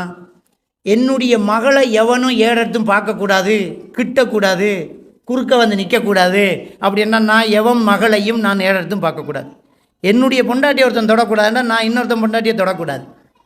என்னுடைய குடும்பத்து பெண்களுக்கு எந்த பிரச்சனையும் பெறக்கூடாதுன்றா இன்னொரு குடும்பத்து பெண்ணுக்கு என்னால் எப்படி பிரச்சனை பெற முடியும்? தங்கச்சி ஒருத்தனை லவ் பண்ணால் ரோட்டில் வச்சு அவனை அடித்து நொறுக்கி மூக்கால் ரத்தம் எடுத்துகிட்டு அனுப்புவோம். ஆனால் அவர் லவ் பண்ணுறது தங்கச்சியே கடிதம் கொடுத்து அனுப்புவார். அப்போ தனக்கு விரும்புவதை தன் சகோதரனுக்கு விரும்பலை நீ, அப்போ எப்படி விசுவாசி ஆகுவேன்? இப்போ எல்லோரும் என்னோட அவங்க வேணுமென்ற பாய் ஃப்ரெண்டை வச்சுக்குவாங்க, கேர்ள் ஃப்ரெண்டை வச்சுக்குவாங்க. ஆனால் மனைவிக்கு ஒரு பாய் ஃப்ரெண்ட் இருந்தால் தாங்கிக்க மாட்டாங்க. அவருக்கு கேர்ள் ஃப்ரெண்ட் இருக்கும், அவருக்கு அதை பாராம் ஃபோனில் மணித்தியால கணக்கில். ஆனால் பொண்டாட்டி ஆர்ரி ஃபோனில் எவண்டி அது அப்படின்றாங்க. அவள் செஞ்ச தப்பு தான், நான் சரின்னு சொல்லலை. ஆனால் நீ செய்கிறது தப்பு இல்லையா? நீ எப்படி பண்ணுவேன்? இந்த லவ் பண்ணுறவெல்லாம் கேட்டுப்பார். உங்கள் உம்மா ஒரு பொடியனோட கழிச்சிட்டு இருந்தால் உன்னால் தாங்க முடியுமா? பாப்பா வெளியில் போய்த்தார், உங்கள் உம்மாவோட ஒருத்தன் வந்து கழிச்சிட்டு போகிறான், உன்னால் தாங்க முடியுமா? முடியலை. அப்போ நீ எப்படி லவ் பண்ணுவேன்? ஒரே ஹதீஸ் தாங்க. தனக்கு விரும்புவதை தன் சகோதரனுக்கு விரும்பாதவரை அவன் உண்மை விசுவாசியாக மாட்டான். எல்லாரும் இந்த காதல் புனிதம்ங்கிறாங்க. கதை எழுதுறாங்க, பாட்டு படிக்கிறாங்க, கவிதை எழுதுறாங்க. தன் சொந்த வாழ்க்கை நடந்தால் அவனே அதுக்கு வில்லனாவான், எதிரியாவான், அங்கீகரிக்கவே மாட்டேங்கிறான். அப்போ சமூகத்தில் அது பிள்ளைன்றது தெரியலையே. சிகரெட்டு குடிக்கிறான், அவன் குடிக்கிறான், ஆனால் அவன் புள்ள அதை எடுத்து குடித்தோடனே கண்ணங்கிலேயே கொடுக்குறான். நீ குடிக்கிற நல்லதுன்னா பிள்ளைய கொடுத்தீங்கன்னா பாதி அடிச்சுட்டு தடான்னு பிள்ளைய கொடுப்பியா? கொடுக்க மாட்டேங்கிறல்ல. ஆக நீ அதை விரும்புகிறாய், ஆனால் உன் உள்மனம் சொல்கிறது இது தப்பு தப்பு தப்பு. நீங்கள் காதலிக்கிறீங்க, உங்களோட உள்மனம் சொல்லுது காதலிக்கக்கூடாதுன்னு. அதனால தான் தங்கச்சி ஒரு ஆம்பளையை பார்க்கக்கூடாது, தாத்தா ஒரு பொடியனோட பேசக்கூடாது, உம்மா ஒரு ஆளோட கயச்சிட்டு இருக்கக்கூடாது. யாருமா அது? என்னம்மா அவ்வளோ நேரம் பேச்சுட்டு உம்மாக்கே கண்டிக்கிறான். அப்போ தப்பு வழங்குதில்லை. அப்போ நீ எப்படி தப்பு பண்ணுவேன்? ஸோ இந்த விஷயத்தை ரொம்ப முக்கியமாக நம்ம புரிஞ்சு கொள்ளணும். எனவே வாழ்க்கையின் தொடக்கம் என்பது இஸ்லாமிய அடிப்படையில் இருந்தாக வேண்டும், தீன் இருக்க வேண்டும். அப்போ தான் வாழ்க்கையில் பரக்கத் இருக்கும். அப்போ மாப்பிள்ளையை தேர்ந்தெடுக்கும் போதும் மனைவியை தேர்ந்தெடுக்கும் போதும் மார்க்கம் இருக்குதா, கொள்கை இருக்குதான்னு பார்க்கணும். இந்த மார்க்கத்தை உடுப்பில் வச்சு பார்க்காதீங்க. உடுத்துக்கிட்டு இருக்கிறத வச்சு ஈமானை தீர்மானிக்க முடியாது. தாடி வைக்கணும், ஆனால் தாடியை வச்சுக்கிட்டே வேலை பார்க்குறவன்லாம் இருக்கிறான். பர்தா போடணும், பர்தா போட்டுக்கிட்டே வேலை பார்க்குறவன்லாம் இருக்கிறான். உடுப்பை வச்சு மார்க்கத்தை தீர்மானிக்காதீங்க. அல்லாஹ்வுடைய தூதர் ஸல்லல்லாஹு அலைஹி வஸல்லம் அவர்கள் சொன்னார்கள், அல் முஸ்லிம் மன் சலிம் அல் முஸ்லிமூன மின் லிசானிஹி வ யதிஹிங்கிறாங்க. ஒரு முஸ்லீம் என்றால் அவனுடைய நாவினாலும் கையினாலும் அடுத்தவனுக்கு பிரச்சனை கொடுக்காம இருந்த அவன்தான் முஸ்லீம் அப்படிங்கிறாங்க. அப்போ எங்கிருந்து வருது? நல்ல குணாதிசயம் இருக்க வேண்டும், அல்லாஹ் கட்டுப்பட வேண்டும், தொழ வேண்டும், அவனால் அடுத்தவன் கஷ்டப்படாமல் பார்த்து கொள்ளக்கூடியவனாக இருக்கணும், அவன் தான் முஸ்லீம், அவள் தான் முஸ்லீம். அப்போ இப்படிப்பட்ட ஒரு நல்ல ஒரு மார்க்கம் உள்ள இடத்துல திருமணம் முடிக்கணும். மார்க்கம் இருக்குதான்றத நாங்கள் பார்க்கணும். அப்போ திருமண வாழ்க்கையின் தொடக்கம் தீன், தீனியத்தான முறை. அந்த முறையிலையும் பார்க்குது இஸ்லாம் எப்படி நாம் இருக்கும். அது நிக்காஹ் மின் சுன்னத்தி. நபிகள் நான் ஸல்லல்லாஹு அலைஹி வஸல்லம் அவர்கள் சொன்னார்கள், திருமணம் என்னுடைய வழிமுறை. அல்லாஹ்வுடைய தூதருடைய வழிமுறையை அல்லாஹ்வுடைய தூதர் காட்டி தந்த வழியின் பிரகாரம் தான் நாம் பின்பற்றி ஆக வேண்டும். இது ரொம்ப முக்கியம். வமா ஆதாக்கும் ரசூலு ஃபஹுதுஹு வமா நஹாக்கும் அன்ஹு ஃபன்தஹு. அல்லாஹ்வுடைய தூதர் எதனை கொண்டு வந்தாரோ அதை எடுங்கள், எதை விட்டு தடுத்தாரோ அதை விட்டு விலகி நில்லுங்கள் அப்படின்னு அல்லாஹ்வுடைய திருமறை சொல்லி காட்டுது. அப்போ அல்லாஹ்வுடைய தூதர் எப்படி திருமணத்தை நமக்கு வழிகாட்டினாங்க, அந்த முறையில் தான் நம்ம கல்யாணம் பண்ணணும். அப்போ அந்த கல்யாணத்திலேயே சீதன கலாச்சாரம்ங்கிறது அந்நியர்கள்ட்டேருந்து ஒட்டிக்குது. சீதனம் என்பது இன்றைக்கி பேசுபொருளாக இருக்கிறது. வரதட்சணை, சீதனம், இதுக்கு அரபியில் ஒரு வார்த்தை கிடையாது. ஏன் கிடையாதுன்னா இஸ்லாத்தில் அது இல்லாதனால கிடையாது. அரபு தெரிந்தவர்கள் இருக்கிறாங்க, வெளிநாடு போனவர்கள் இருக்கிறாங்க. சீதனத்துக்கு அரபில் என்னென்னு கேட்டால் பேதான் தெரியாது. இருந்திருந்தால் இருக்குமே. இஸ்லாத்தில் சீதனம் என்கிற ஒரு கலாச்சாரம் இருந்திருந்தால் சீதனத்துக்கு அரபில் ஒரு வார்த்தை இருக்குமே. இல்லையே. ஜாஹிலிய காலத்தில் கூட சீதன கலாச்சாரம் இருக்கலையே. நபிகள் நாயகம் ஸல்லல்லாஹு அலைஹி வஸல்லம் அவர்கள் ஹதீஜா ரலியல்லாஹு தஆலா அவர்களை திருமணம் முடிக்கும்போது நபி இல்லை, இஸ்லாம் இல்லை, ஆனால் மகர் கொடுத்து திருமணம் முடித்தார்கள். 20 மாடுகளை மகர் கொடுத்து திருமணம் முடித்தாங்க. அவ்வளோ பெரிய சீமாட்டி வசதிக்காரி தான். ஆனால் ஒரு ஆம்பளைன்னா நான் கொடுத்து தான் கல்யாணம் முடிப்பேன் ஸல்லல்லாஹு அலைஹி வஸல்லம் அவர்கள் காட்டினார்கள். அவ்வளோ பெரிய கோடீஸ்வரியை திருமணம் முடிக்கும்போது 20 மாடுகளை கொடுத்து திருமணம் முடித்தார்கள். இன்றைக்கி 20 மாடு வேண்டா 60 லட்சம் தேவைப்படும். அவ்வளோ பெரிய ஒரு கலாச்சாரம் அப்பிருந்து இருந்து வந்துச்சு. ஆனால் அந்த சீதன கலாச்சாரம், சீ என்ற ஒரு கலாச்சாரம் நம்ம சமுதாயத்தில் வந்துட்டு. ரிஜாலு கவ்வாமுன அல நிசான்னு அல்லாஹ் திருக்குர்ஆனில் சொல்கிறான். ஆண் பெண்களை நிர்வாகம் செய்பவள் அப்படின்னு அல்லாஹ் தஆலா சொல்கிறான். இன்றைக்கி பெண் தான் ஆணை நிர்வாகம் செய்கிறான். ஏன்னா அவள் தான் சீதனம் கொடுத்து வீடு கொடுத்து மாப்பிள்ளையை வீட்டு எடுத்து பொட்டியோட படுக்க வச்சுக்கான். இவர் குந்தண்டா குந்தணும், எலும்பண்டா எலும்பணும். வாஷிங் மிஷினில் உடுப்ப போட்டிங்க, கொஞ்சம் திருப்பி விடுங்கண்டா போய் திருப்பணும், இல்லாட்டி பேக்கை தூக்கிட்டு கிளம்பு.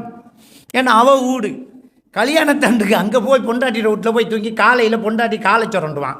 என்ன பாத்ரூம் போகணும், போக வேண்டியாண்ணா எங்கே இருக்கண்டு தெரியாது, காட்டு. ஏன்னா அவன் கட்டலையே. ஃபலோம் என்றுட்டு போவா, இவர் பின்னால் போவார். அன்றைக்கு போனவர் தான் பொண்டாட்டிக்கு பின்னால், வாழ்க்கையெல்லாம் அவளுக்கு பின்னால் தான். அப்போ சீதன கலாச்சாரம்ங்கிறது வாழ்க்கையில் நமக்குள்ளே புதுசாக புந்தது. ஒரு மனைவியை கரம் பிடித்து தன்னுடைய வீட்டில் வாழ வைப்பவன் தான் ஆம்பளை. அதைத்தான் அல்லாஹ் சொல்கிறான், அர்ரிஜாலு கவ்வாமுன அல நிசா. மகர் கொடுத்து திருமணம் முடி. உன்னுடைய மகரை நீ தீர்மானி, எவ்வளவு கொடுக்கணும், எவ்வளவு கொடுக்க உனக்கிட்ட வாய்ப்பு இருக்குது, மகரை கொடு. மகரை பேசி தீர்மானி. அது சின்னதாக இருக்கலாம், பெருசாக இருக்கலாம். அந்த பெண்ணு ஏற்றுக்கிட்டால் அது செருப்பின் வாராக கூட இருக்கலாம். அந்த பெண்ணு கேட்டால் அது பெரும் தோட்டந்துறவுகளாக கூட இருக்கலாம். அதான் மகர். மகர் பெண் தரப்பு தீர்மானிக்கும். அந்த தீர்மானத்தின் அடிப்படையில் திருமணம் நடக்கும். இந்த திருமணத்துக்கு குறைந்தபட்சம் 2 சாட்சியாளர்கள் தேவை, ஒரு ஒலிகாரர் தேவை, பெண்ணுடைய சம்மதம் தேவை, மகர் தொகை தீர்மானிக்கப்பட வேண்டும். அங்கே ஈஜாப் கபுல் நடக்கும். ஈஜாப் கபுல் என்றால் அதைத்தான் நம்ம அக்குது என்று சொல்கிறோம். ஒப்புவித்தல் ஒப்படுத்தல், ஒப்புவித்தல் ஒப்படுத்தல். அந்த ஒலிகாரர் சொல்வார், என்னுடைய மகளை இவ்வளவு மகருக்கு உங்களுக்கு மனப்பூர்வமாக மனமுடித்து தருகிறேன் அப்படி என்று ஒப்புவிப்பார். அதை அந்த மணமகன் ஒப்பெடுப்பார், உங்கள் மகளை நான் மனைவியாக ஏற்றுக்கொள்கிறேன் அப்படி என்பார். இது அவரவர் பேசும் மொழியில் இருக்க வேண்டும். அரபில் பாடம் நடத்தி விட்டு வாரதில்லை, அரபில் பாடம் நடத்துறதில்லை, அவரவர் மொழியில் இருக்க வேண்டும். இதை இமாம் ஷாஃபி ரஹ்மத்துல்லாஹி அலைஹி அவர்கள் சொல்கின்றார்கள், அல் அக்த் பில் லிசானி ஷாஹிதைன், சாட்சியாளர்கள் என்ன மொழி பேசுகிறார்களோ அந்த மொழியில் தான் இந்த ஒப்பந்தம் இருக்க வேண்டும் என்கிறாங்க. அப்போ இவ்வளவுதான் திருமணம். 2 சாட்சி, ஒலிகாரர், மணமகளினுடைய சம்மதம், மகர் தொகை பேசப்பட்டு முடிவெடுக்கப்பட்டிருக்கிறது. மணமகன், என்னுடைய மகளை உங்களுக்கு திருமணம் முடித்து தருகிறேன், நான் அதை மனப்பூர்வமாக ஏற்றுக்கொள்கிறேன், கல்யாணம் முடிஞ்சு வச்சு, இதான் திருமணம். இதில் தான் பறக்கத் இருக்கிறது. இதுக்கு என்ன பாடுபடுத்துகிறானுங்களோ ஒரு ஆலிம் ஷா வந்துக்கிட்டு அரபியில், அவர் அரபில் சொல்லுவார், மாப்பிள்ளைக்கிட்ட அவரே சொல்லி கொடுப்பார், கபில் து நிக்காகா, உங்களுடைய மகளை நான் மனைவியாக ஏற்றுக்கொள்கிறேன். அவர் தான் முதல் ஏற்றுக்கொள்கிறார், அப்புறம் தான் மணமகன். அதுவும் 3 தரம் சொல்லணுமா? ஒரு மாப்பிள்ளையை உட்கார வச்சுட்டு கபில் து நிக்காகா, கபில் து நிக்காகா, கபில் து நிக்காகான்னு சொல்லணும். அவனும் கபில் து நிக்காகா, கபில் து நிக்காகா, கபில் து நிக்காகா நிற்கிறான். பிறகு தமிழில் ஏற்றுக்கொள்கிறீரா? ஆம். திரும்ப ஏற்றுக்கொள்கிறீரா? ஆம். திரும்ப ஏற்றுக்கொள்கிறீரா? அவன் யோசிச்சான், என்னடா தப்பா சொல்கிறோமோ? இல்லை அண்டிக்கான், ஆட பாவியோ இல்லைடா. என்ன விளையாட்டு நடந்துக்கிட்டு இருக்குது இந்த திருமண சம்பவத்தில்? போட்டு ஆட்டி படைச்சிக்கிட்டு இருக்கானுங்க. ரொம்ப சிம்பிளாக இஸ்லாம் சொல்லி தந்தது தான் அந்த அழகிய திருமணம். அந்த திருமணத்துக்கு பிறகு அந்த மணமகன் மணமகளின் நெற்றியை முடியை பிடித்து பிரார்த்தனை செய்வார். அதுக்கு அசரத்து வர்றதில்லை. சில ஊரில் அசரத்தை அப்படியே போய் விழுவாட்டு அந்த குமரு பிள்ளையை பிடிச்சி பார்க்குறது. அவர் தான் நெற்றி முடியை பிடிச்சி அப்படியே கொடுப்பாரான். முதல்ல அவன் தர்றான், அதுக்கப்புறம் தான் புருஷன் தர்றான். இது அவன் பிடிக்கிறது இல்லைடா, நம்ம தான் போய் பிடிக்கிறது. சில இடத்துல மாமனார் பிடிச்சி கொடுக்கறது, மாமனார் மௌத்தனார் பிடிச்சி கொடுப்பாங்க. இப்போ அதுதான் இல்லையே, மாப்பிள்ளை பிடிக்கிறது. மாப்பிள்ளை மணமகளை அவருடைய வீட்டுக்கு கொண்டு வந்தவுடன் முதலில் அவர் செய்யும் காரியம், அவள் நெற்றி முடியை பிடிச்சி பிரார்த்தனை செய்வார். அல்லாஹும்ம இன்னி அஸ்அலுக கைரஹா வ கைர மா ஜபல்த அலைஹா, யா அல்லாஹ், இவளில் உள்ள நலவுகளை எல்லாம் உன்னிடத்தில் கேட்கிறேன், இயல்பில் இவளிடம் அமைந்து கொண்ட நல்ல பண்புகளை எல்லாம் உன்னிடத்திலே எனக்கு கிடைக்கும் என்று கேட்கிறேன். வஅஊது பிக்க மின் ஷர்ரிஹா வ ஷர்ரி மா ஜபல்த அலைஹா, ஜபலத் அலைஹா, இது நீ இயல்பாக இவளிடம் இருந்த கெட்ட குணங்களையும் இவளுடைய கெட்ட குணத்தை விட்டு உன்னுடைய பாதுகாத்துறேன். இதான் துவா. இந்த துவாவோடு சேர்த்து நம்ம வேண்டிய துவாக்களை கேட்கறது, அவ்வளோதான். அடுத்தது அந்த மணமகன் என்ன செய்வார் என்றால் ஒலிமா கொடுப்பார். அந்த ஒலிமா அவர் வசதிக்கு ஏற்ற மாதிரி கொடுத்துட்டு போவார்.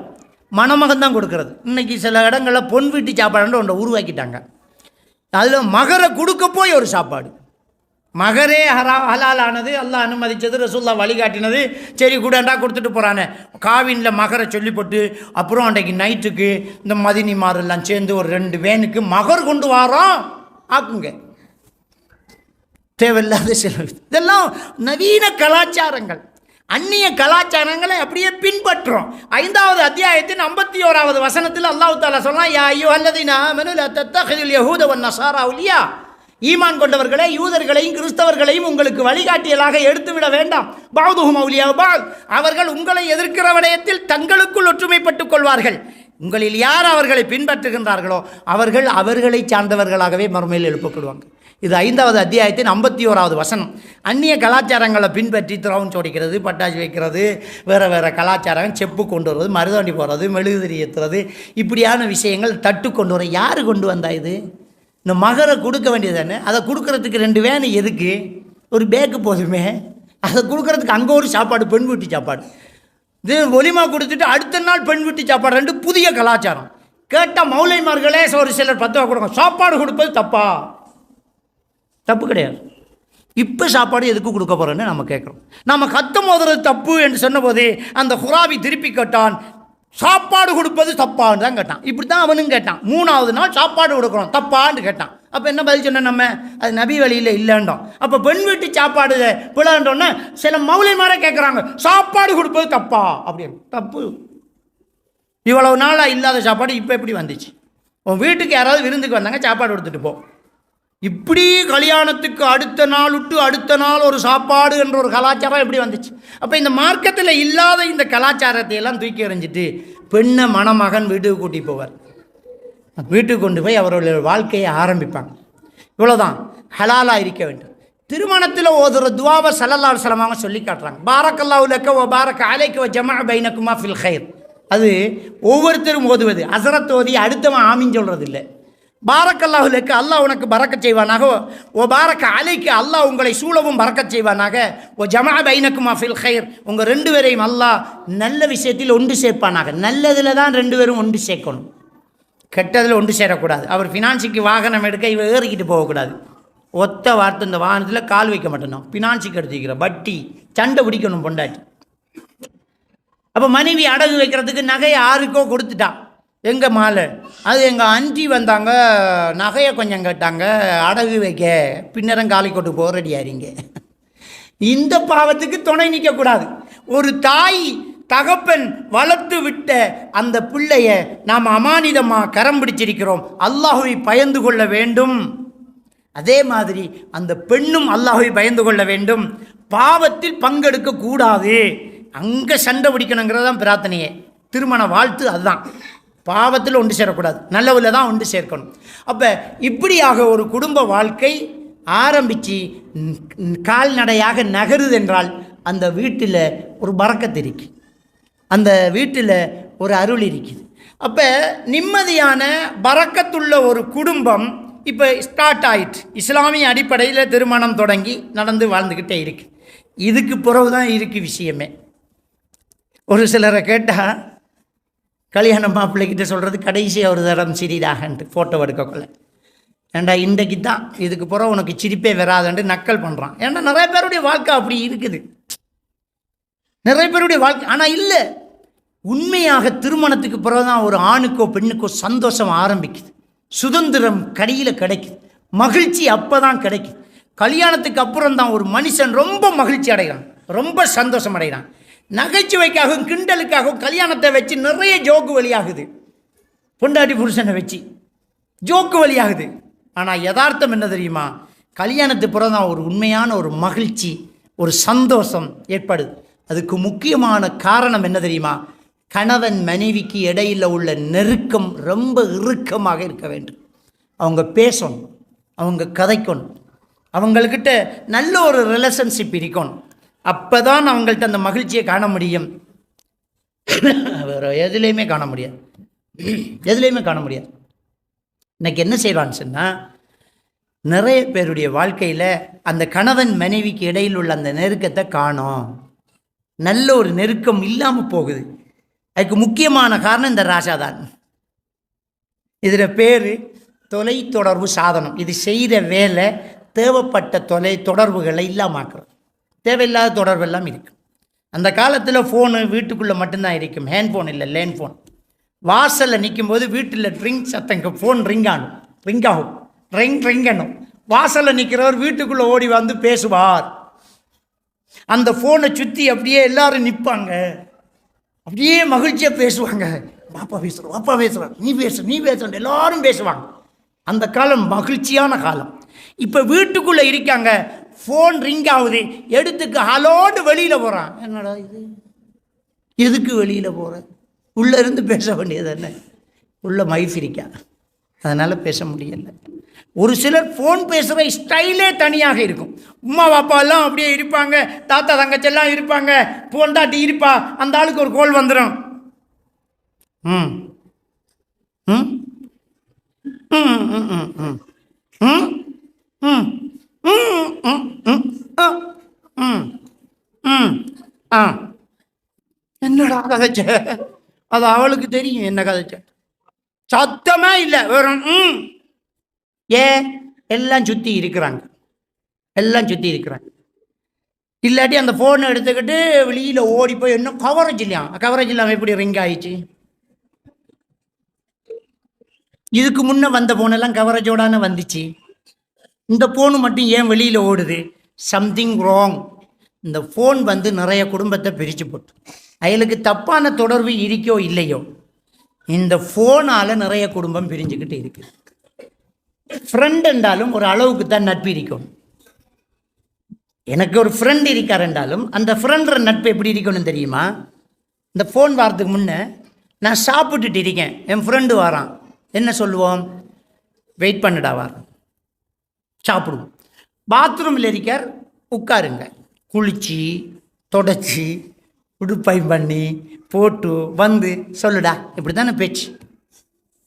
ஆனால் இன்னைக்கு சாப்பிட்டுட்டு இருக்க கொள்ளையும் ஃப்ரெண்டு, வைஃபோட இருக்க கொள்ளையும் ஃப்ரெண்டு, பெட்ரூமில் இருக்க கொள்ளையும் ஃப்ரெண்டு, குளிச்சுக்கிட்டு இருக்க கொள்ளையும் ஃப்ரெண்டு, பாத்ரூமுக்குள்ளேயும் ஹலோ சத்தம் கேட்குது. கிட்னியை போல் உண்டா போய்த்து ஃபோனு. அப்போ எப்படி சந்தோஷமாக இருக்க முடியும்?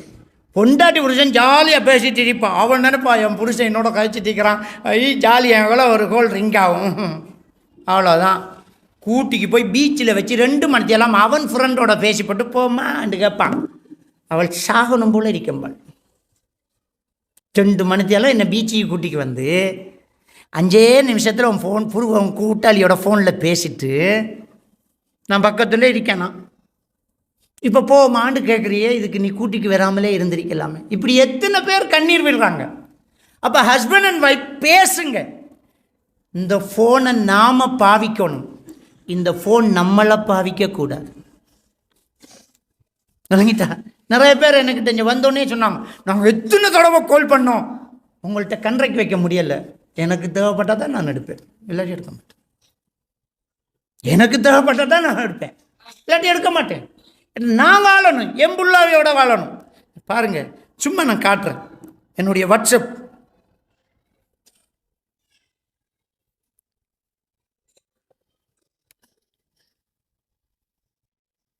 சரி 5526 மெசேஜ், பார்க்காத மெசேஜ் இருக்கு இன்றைக்கு. 5526 எல்லாரும் வாட்ஸ்அப்பில் அதையும் இதையும் கேட்டு ஏதாவது ஒன்று போட்டு எனக்கு இவ்வளவும் பார்த்துக்கு நிற்க நேரமா ஏழுமா? ஃபோனை நான் தான் பாவிக்கிறேன், ஃபோன் என்ன பாவிக்காது. வாழ்க்கையில் நீங்கள் ஃபோனை பாவிங்க, உங்களை ஃபோன் பாவிக்க விட்டுறாதீங்க. உங்களை ஃபோன் பாவிக்குது. ஒரு வீடியோ, ஒரு ஷார்ட்கட் பார்க்கத்தான் உட்காருவீங்க. அது முடிய அடுத்தது அந்த தலையை நீட்டும், நானும் பெரியாக ஆண்டு அதை பார்ப்பீங்க. இன்னொன்று வந்து ஹாய் நானும் அங்கும். இப்படியே குந்தில ஒன்று பார்க்க போன நீங்கள் அடுத்த பாங்கு சொல்லி அதுக்கு அடுத்த பாங்கு சொல்லும். சிலர் படுக்க போகிறான், தூக்கம் வருதில்ல, நான் தூங்க போகிறேன்ட்டு போய் போனை வச்சுக்கிட்டு சுபகு வரைக்கும் பார்த்தவன் இருக்கிறான். நீ படுக்க தானே போகிற, படுக்க போகிறது தலைவாணி தானே தேவை. ஃபோன் என்னத்துக்கு? பெட்ஷீட்டையும் தலைவாணியும் எடுத்துகிட்டு போ. ஃபோன் என்னத்துக்கு எடுத்துட்டு போகிறேன்? அதில் சார்ஜரையும் போட்டு எடுத்துகிட்டு போகிறேன். இந்த நாயை சங்கிலியில் போட்ட மாதிரி நிறைய பேர் பிளக்கில் கட்டி போட்டு கிடக்கு.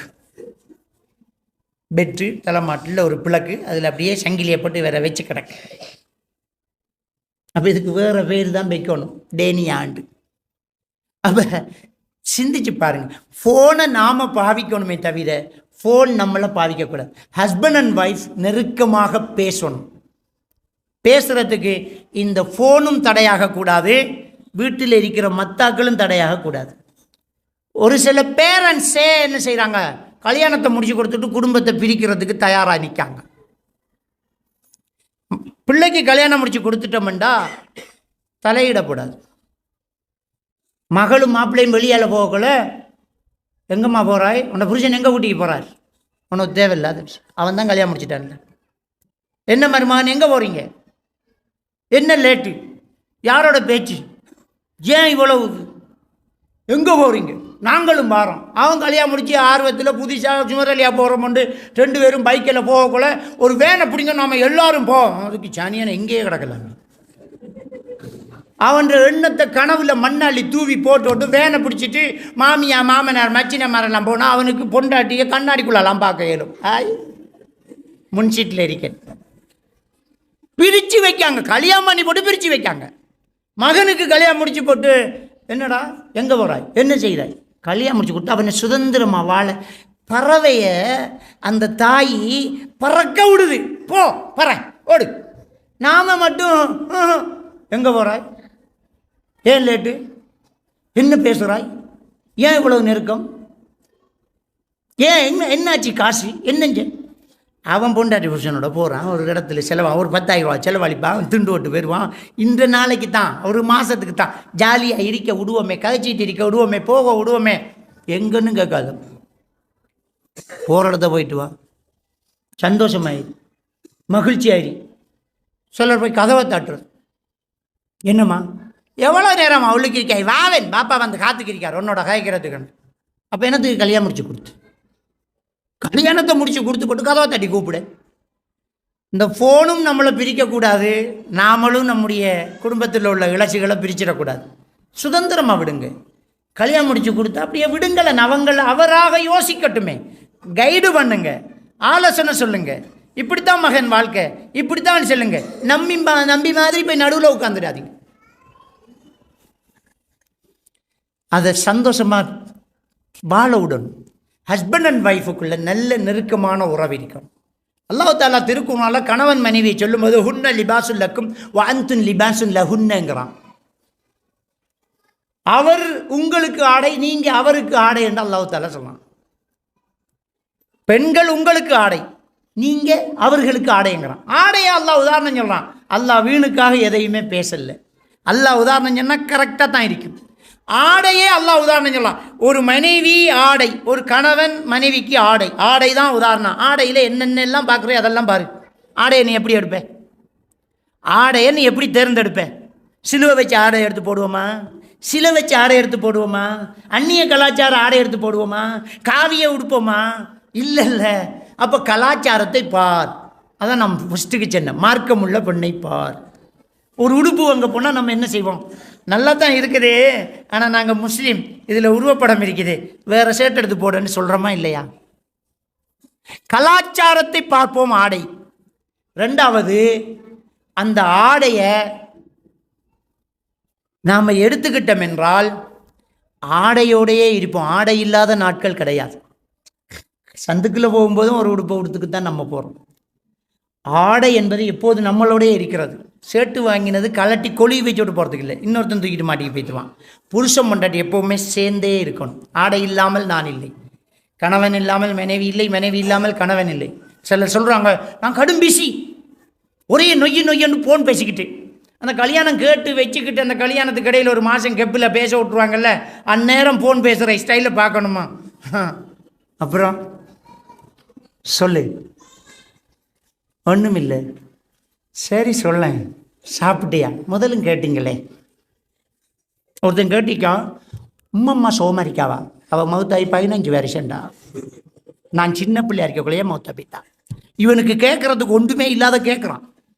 அப்போ என்னமாலும் பேசு, ஒன்றும் இல்லை. நீ பேசாட்டியும் பரவாயில்லடி, உன்னோட மூச்சு காத்தே எனக்கு ரொம்ப சுகமே. இப்போ கல்யாணத்துக்கு புறவு பேசுகிறான். ஹலோ என்ன? இந்த ஒன்றுமில்லை, சும்மாண்டா பையி. அப்போ பேசணும். ஹஸ்பண்ட் அண்ட் ஒய்ஃப் பேசணும். அவங்க சொல்லுவாங்க, நான் கடும் பிஸி, நான் கடும் பிஸி.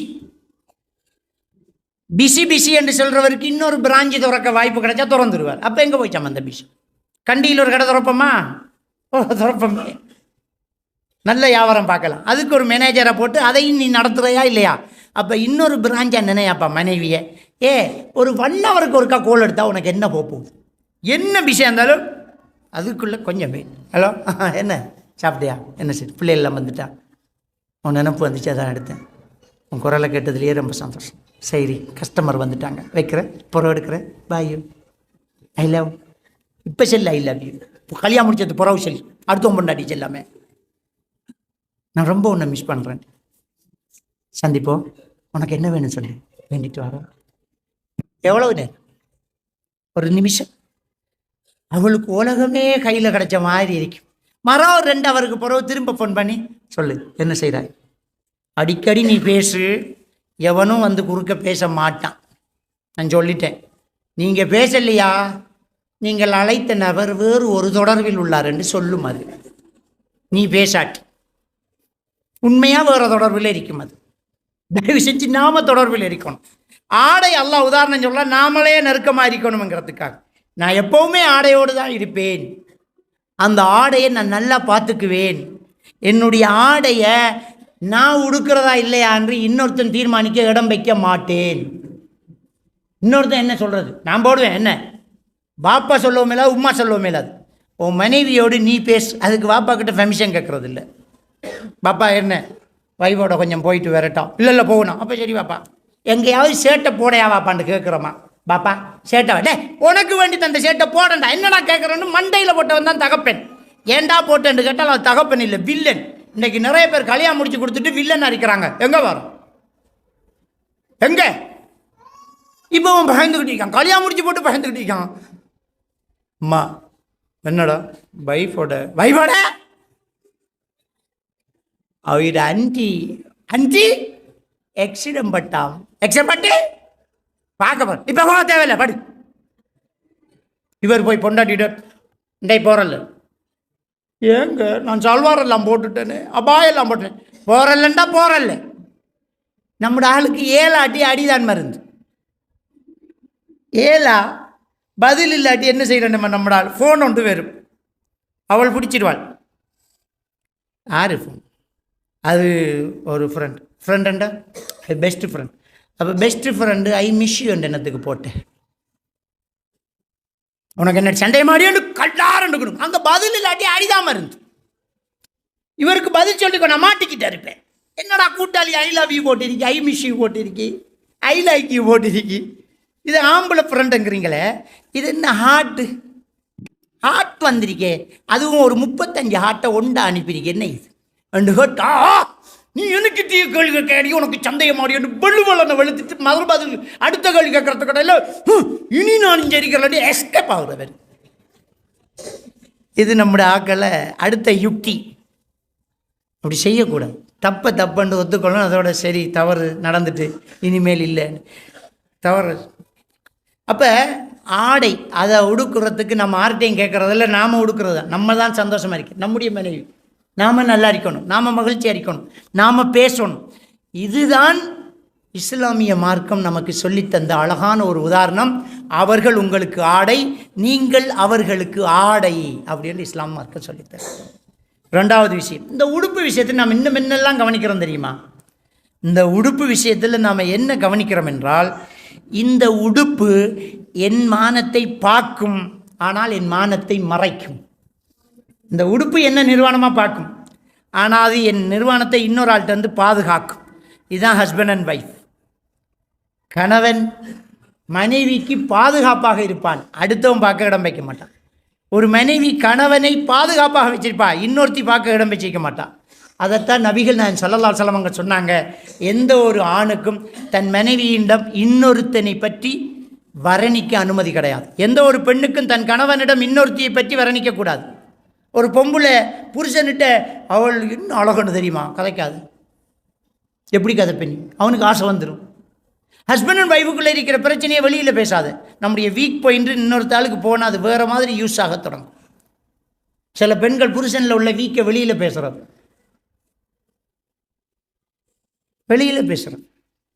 வெளியில் பேசினா அவள் போய் அவட புருஷன்ட்ட பேசுகிறான். அப்போ அவன் தூண்டில் போட வருவான். அவர் சாப்பிட்ற இல்லையாமே, நான் பெறையா சாப்பிட்றதுக்குன்னு கேட்பான் அவன். அப்போ தயவு செஞ்சு நம்முடைய விஷயத்தை நாம தான் வச்சிருக்கிற, இன்னொரு ஆளுக்கிட்ட காட்டுறதில்லை. இந்த மானத்தை மறைக்கிற ஆடை என்ற ஆடை என்னை பாதுகாத்து மறைச்சு கொள்ளும். அதே மாதிரி ஒவ்வொரு ஹஸ்பண்டும் மனைவிய ரகசியத்தை பாதுகாத்து அவர் தான் வச்சுக்கிருப்பார், அடுத்தவர்கிட்ட சொல்ல மாட்டார். உமா அப்பா கிட்டேயும் சொல்கிறதில்ல, அவரே சமாளிக்க பார்ப்பார். அவரால் அந்த ஆடைக்கு பாதுகாப்பு இருக்கும். என்ற ஆடைக்கு நான் பாதுகாப்பு கொடுப்பேன். இன்னொருத்தன் இதில் மைய ஊற்ற விட மாட்டேன், இன்னொருத்தன் தாடாண்டா நான் கொடுக்க மாட்டேன் என்று தொடக்கூடாது. பாதுகாப்பாக இருக்கு. ஹஸ்பண்ட் அண்ட் ஒய்ஃபுங்கிறவங்க அவங்க அடுத்தவர்களுடைய மானத்தை பாதுகாக்க வேண்டும். குறைகளை அடுத்தவர்களிடம் சொல்லக்கூடாது. கணவன் குறையை வெளியில் பேசக்கூடாது. கணவனிடம் இன்னொரு பெண்ணை பற்றி வர்ணிக்கக்கூடாது. ஒரு ஆண் மனைவி கிட்ட இன்னொரு ஆணை பற்றி வர்ணிக்கக்கூடாது.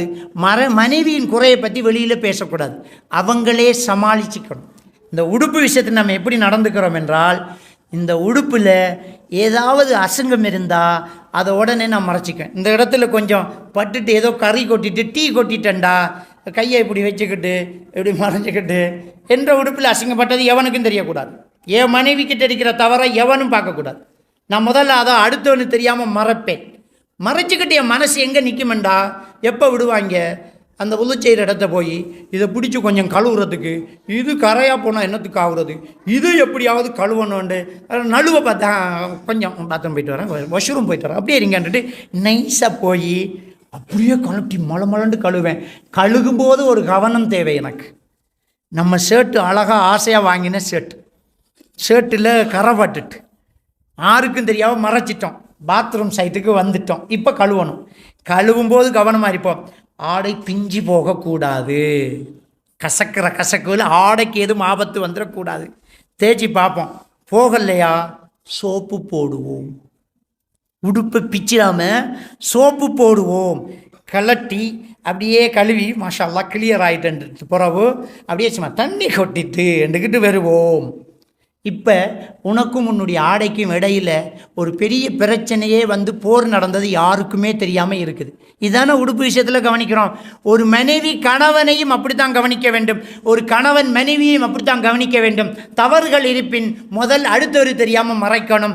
ரெண்டாவது அந்த தவறை எப்படி மாற்றி அமைக்கிறேங்கிறத யோசிக்கணும். மூன்றாவது அந்த தவறை சுட்டி காட்டும் போது சண்டையில் போய் விழுமோ ஆடை பிஞ்சு விடுமோ என்ற அச்சம் இருந்தால் சோப்பு போட்டு கழுவ வேண்டும் என்றால் சோப்பு போட்டு பேச வேண்டும் என்றால் நாசுக்காக பேச வேண்டும். தமிழையே அப்படித்தான் சொல்றது.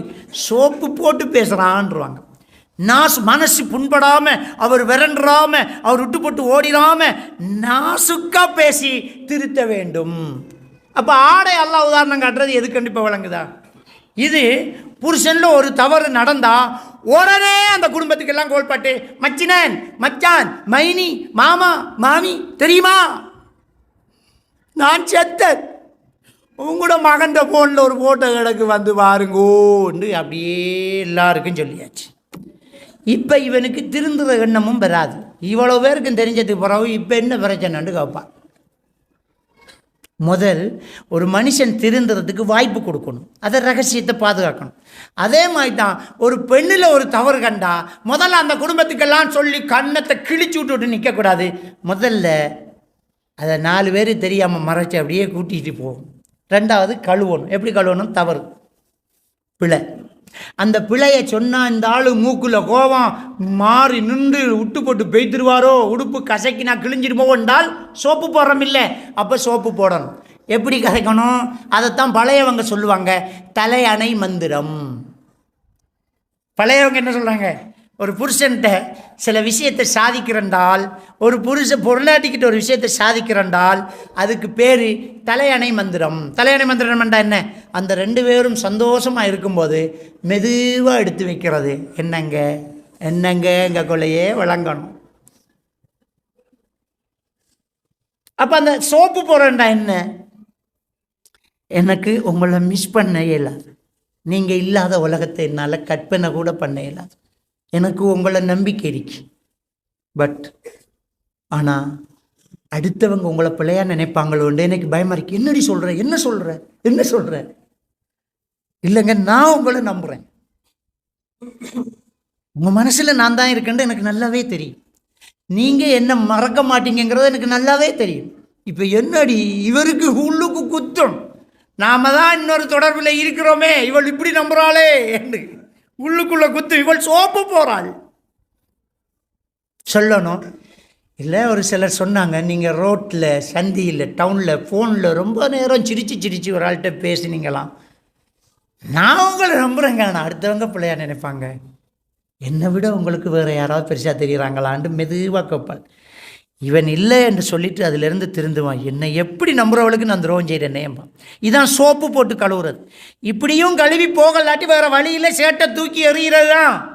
இஸ்லாமிய மார்க்கத்தில் தலாக்கு ஹுலாங்கிற ஒரு கடமை இருக்குது. சிலர் சொல்லுவாங்க கல்யாணம்ங்கிறது ஃப்ளைட் பயணம் மாதிரி, ஏறினா இடையில இறங்க இயலாதான். தப்பு. கல்யாணம் ஃப்ளைட் பயணம் தான், ஆனால் இடையில இறங்க இயலாங்கிறது தப்பு. சீட்டுக்கு அடியில் ஒரு பரிசு விட்டு கட்டிக்கிட்டு பாய், அதுக்கெல்லாம் தலாக் இருக்குது, அதுக்கெல்லாம் ஹுலாய் இருக்குது. முடியலை, திருத்த முடியலைன்னா விடலாம், ஆனால் திருத்த பார்க்கணும். எடுத்ததுக்கெல்லாம் தலாக்கு கிடையாது, திருத்த பார்க்கணும். அப்போ ஆடை என்பது நம்முடைய மனைவி கணவன் என்று அல்லாஹ் உதாரணம் சொல்கிறான். அந்த ஆடையில் அழுக்குப்பட்டா முதல்ல மற, ரெண்டாவது கழுவு, போகாட்டி சோப்பு போடு. கண்டிப்பாக உங்களுக்குள்ள நல்ல சந்தோஷமான வாழ்க்கை.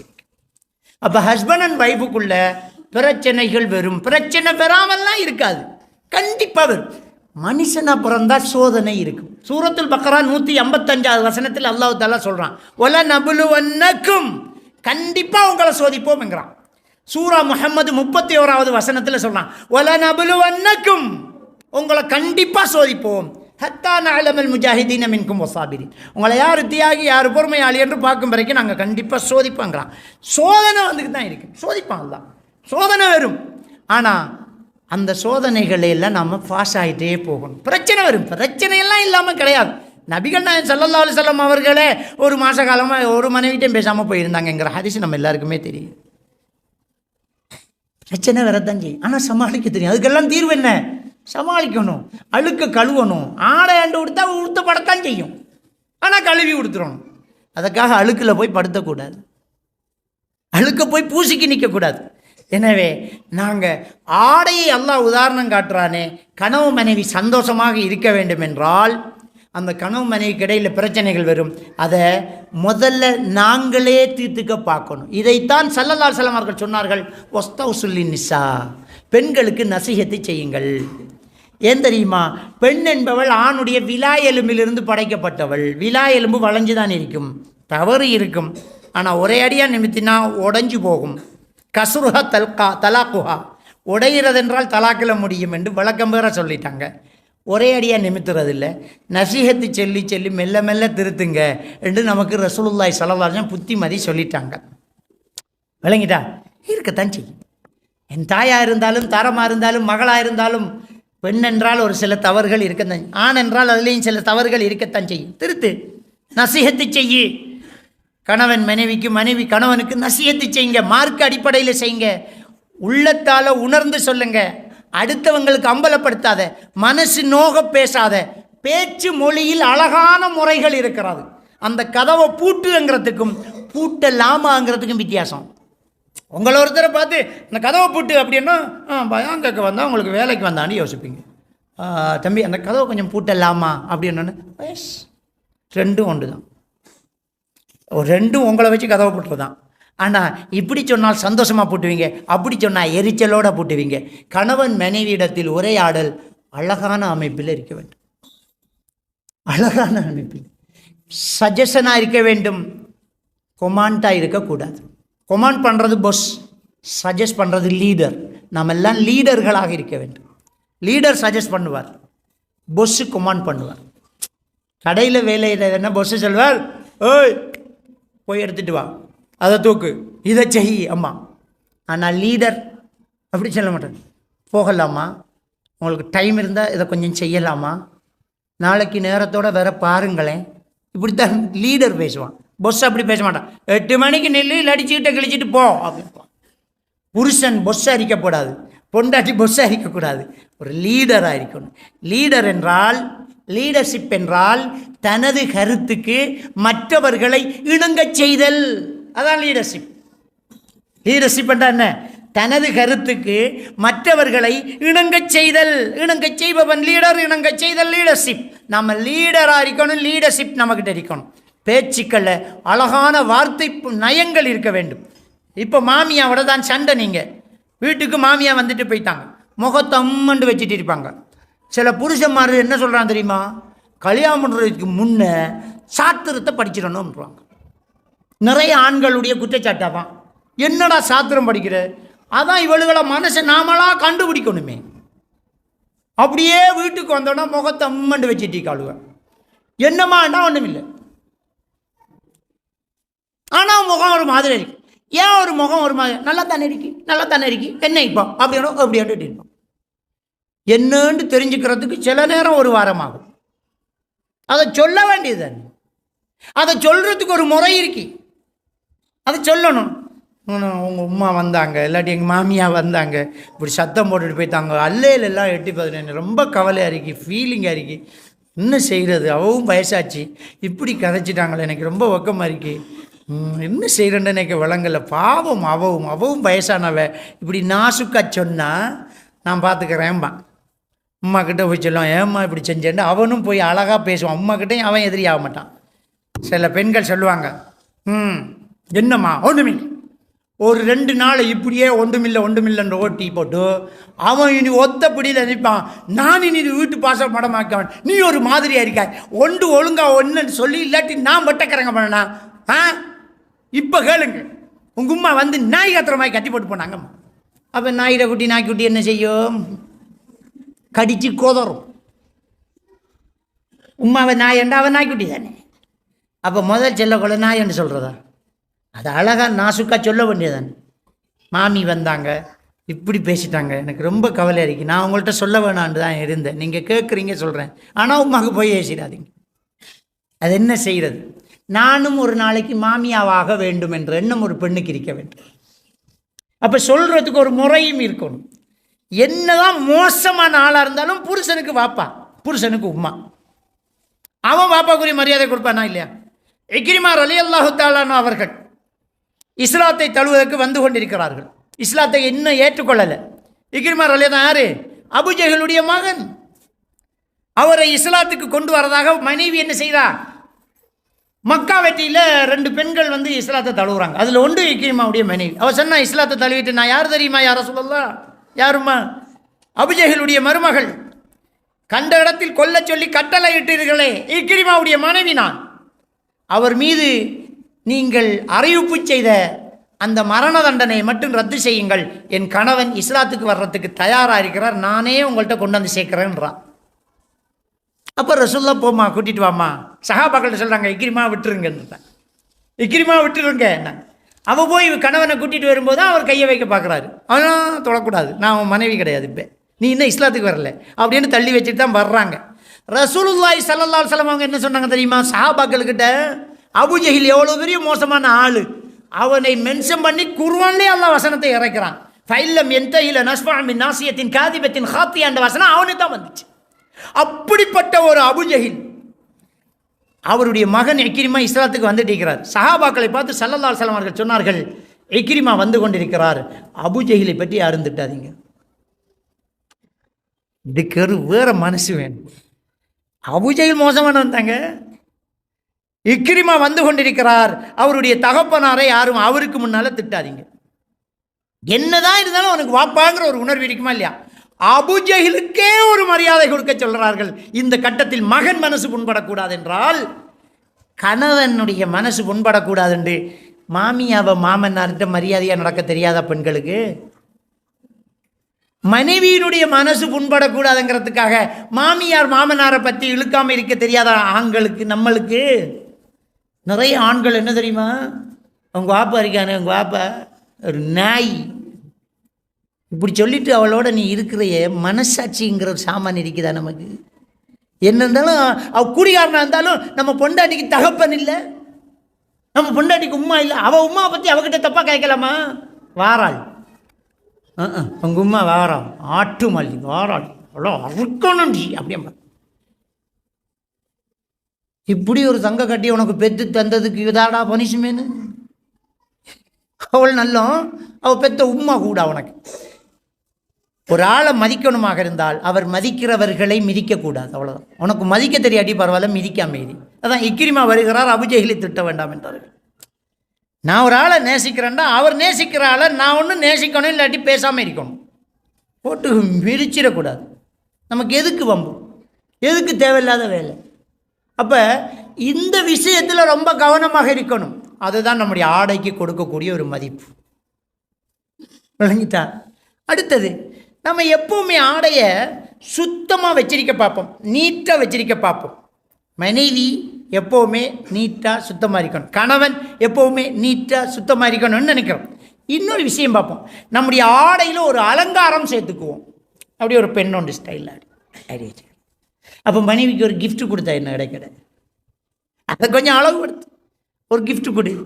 ஒரு கணவனுக்கு சேமித்து வச்சு ஒரு கிஃப்ட்டு அவனுக்கு இருக்குது, அவன் தான் நாம் காசு எடுக்கிறோம். ஆனாலும் நாம் சேர்த்து வச்ச காசில் அவருக்கு ஒரு டிஷர்ட்டை வேண்டி, தம்பியை விட்டு நானாவை விட்டு வேண்டி வச்சு அவர் சர்ப்ரைஸாக ஒரு கணவனுக்கு ஒரு டிஷர்ட் கொடுக்கும்போது மகிழ்ச்சி. அது எவ்வளவு அசிங்கமாக இருந்தாலும் என் பொண்டாட்டி வேண்டி தந்ததுங்கிறதுல ஒரு பெருமை வரும், என் புருஷன் வேண்டி தந்ததுங்கிறதுல அவளுக்கு ஒரு பெருமை. ஒரு சாக்லேட்டு கொடு, ஒரு ஸ்லைட்டு, ஒரு செருப்பு, ஏதாவது கொடுக்கலாம் இல்லை?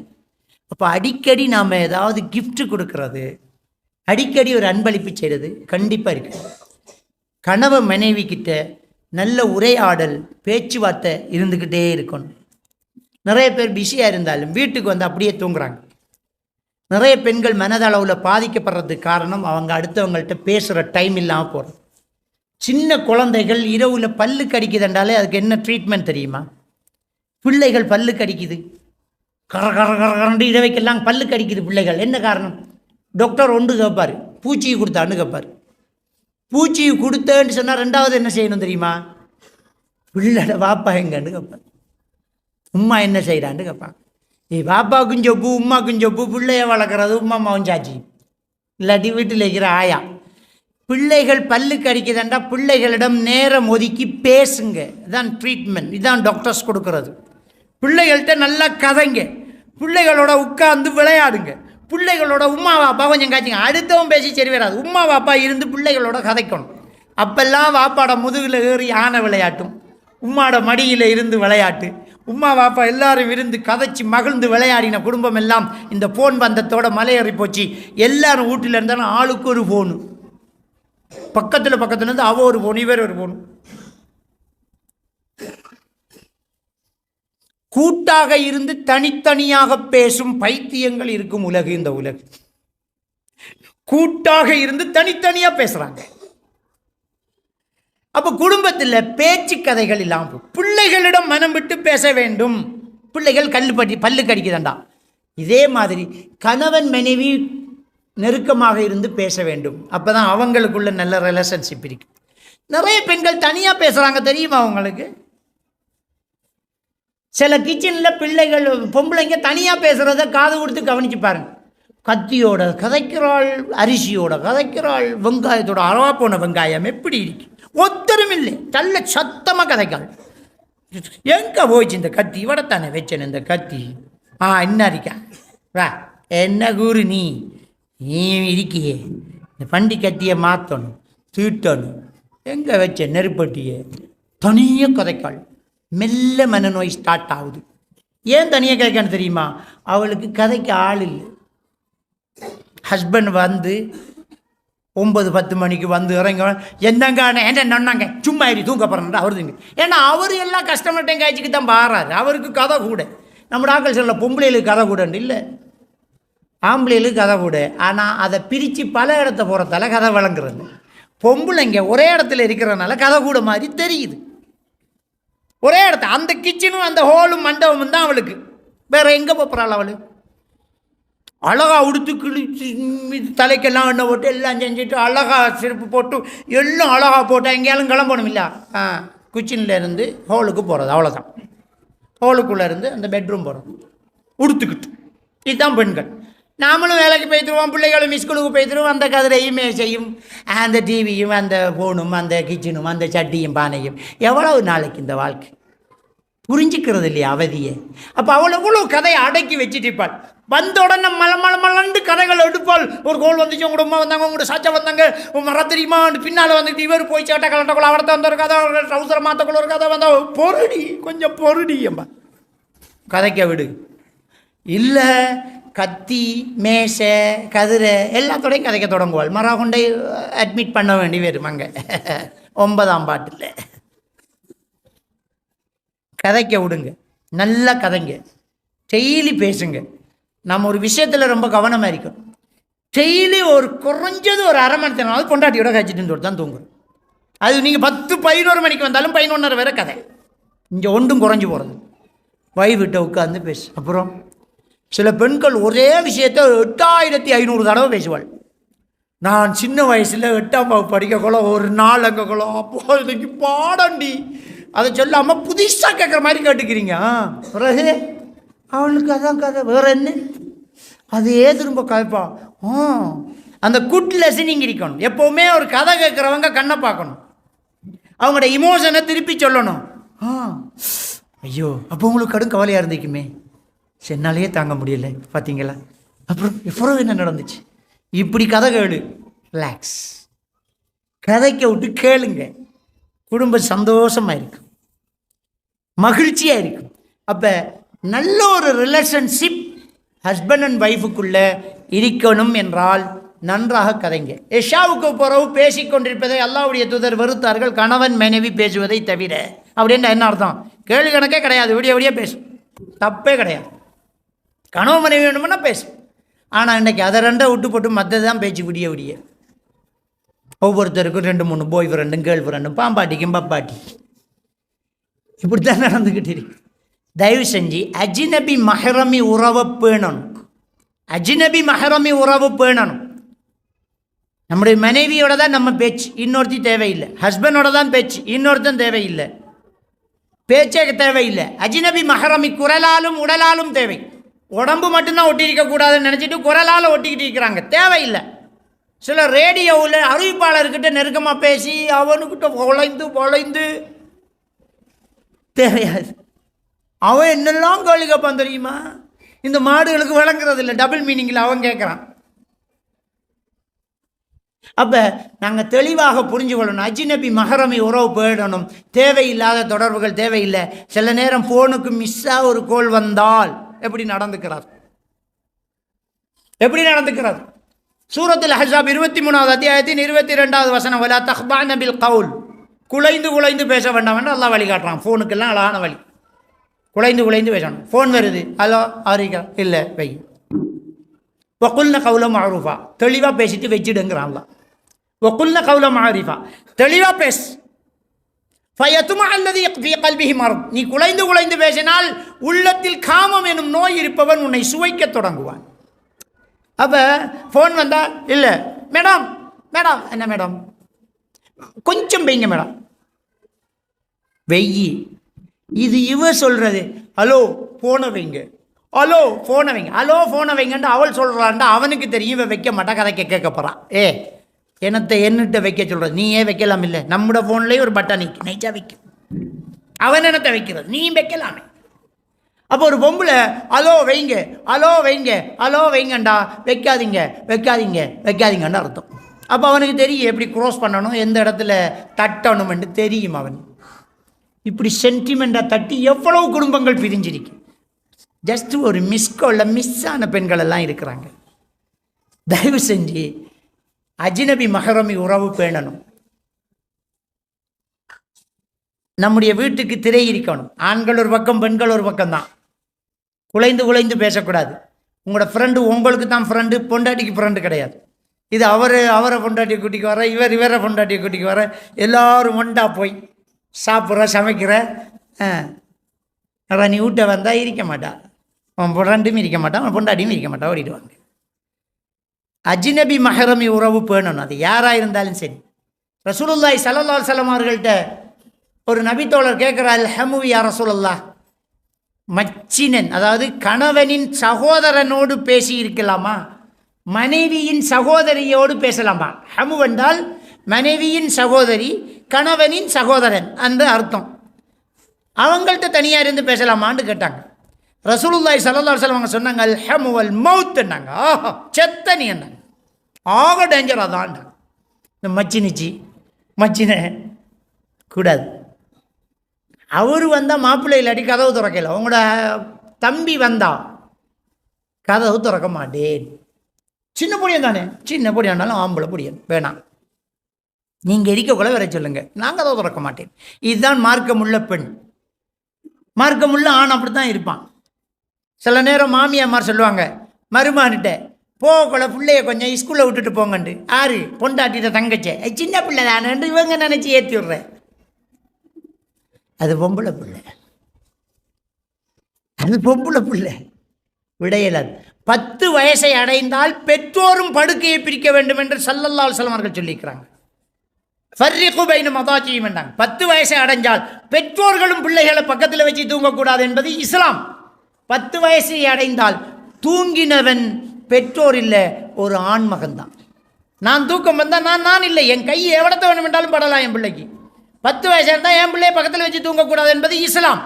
அப்போ சொந்த பிள்ளையே தூக்க நிலையில் பக்கத்தில் வைக்கக்கூடாது என்றால் ஊரானுகிட்ட பக்கத்தில் வச்சு எப்படி அனுப்புறது, எப்படி டியூஷனுக்கு அனுப்புறது, எப்படி இண்டிவிஜுவல் கிளாஸ் நடத்துறது, எப்படி ஆட்டோக்காரன்கிட்ட தனியாக அனுப்புறது, தலையில் எப்படி கையை வைக்கிறது, என்னத்துக்கு வியோஜியை தர்றது, எதுக்கு இந்த வம்பு தேவையில்லை. அஜ்னபி மஹரமி உறவு பேணணும். நான் ஒரு பயான்ல ஒரு வாசகம் சொல்லியிருந்தேன். கற்பை இழந்து பட்டம் பெறுவதை விட கற்போடு பட்டிக்காடாயிரு என்று ஒரு வாசகத்தை சொல்லியிருந்தேன். அதை ஒருத்தர் ஃபேஸ்புக்கில் எழுதி போட்டிருந்தார். சில படித்த முட்டாள்கள் விமர்சனம் செய்தார்கள், இவருக்கு படிப்பின் பொறுமதி தெரியுமா? நான் படிக்க வேணாம்னு சொன்னேன்னா, இவர் டிகிரி எப்படி முடித்தார்? கற்பை இழந்து முடிச்சாரா? நான் என்ன சொன்னேன்? டிகிரி முடிக்கிறதெல்லாம் கற்பை இழந்துக்கிட்டு நடக்குன்னு சொன்னேன்னா, கற்பை இழந்து பட்டம் பெறுவதை விட கற்போடு பட்டிக்காடாயிரு, இது விளங்காதா?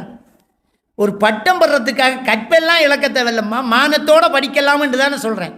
அப்படி ஒரு சூழ்நிலை வந்து கற்பை இழந்தாத்தான் இதை படிக்க முடியும் என்ற ஒரு சூழ்நிலை வந்தா அந்த படிப்பு உனக்கு தேவையில்லை, அதுக்கு சொர்க்கம் கிடைக்காது என்று தானே சொன்னேன். இதை விளங்காமல் ஒருத்தன் விமர்சிக்கிறான்டா, கண்டிப்பாக அவன் உள்ளால காசு கொடுத்து எடுத்த பட்டமாக தான் இருக்கும். சில பட்டதாரிகள் தான் என்னை விமர்சித்தாங்க, சில டாக்டர்மார், சில லோயர்மார், சில இன்ஜினியர். டவுட்டாக இருக்கு, என்னமோ ஆளுட்டு எக்ஸாம் எழுதியிருப்பானோ. இதையே வழங்காதவன் எப்படிதான் டிகிரி முடித்தான், பிஹெச்டி முடித்தான்? கற்போடு இருப்பதுதான் நம்முடைய கச்சிதமான வார்த்தை. கற்பெல்லாம் இழக்கக்கூடாது, மானத்தோடு வாழ வேண்டும். மானம் இல்லை என்றால் மனுஷனாக இருக்கக்கூடாது. இந்த தமிழும் சொல்லுவாங்க, கண்ணகி மதுரையை எரித்த கண்ணகி எம்பாங்க, மதுரையை எரித்த கண்ணகி எம்பாங்க. ஒரு பெண்ணுக்கு ரோஷம் வந்தா அவள் மானத்தில் கை வச்சா ஒரு ஊரையே எரிப்பான்டாங்க சொல்றான். நம்ம அப்படியெல்லாம் சொல்லலை, ஒரு வீட்டை தீ வச்சு கொளுத்த தேவையில்லை, நாம் விலகி நடந்துக்கோன்னு சொல்ல வந்தா இதை விளங்க மாட்டேங்கிறான். எனவே கற்பு முக்கியம்.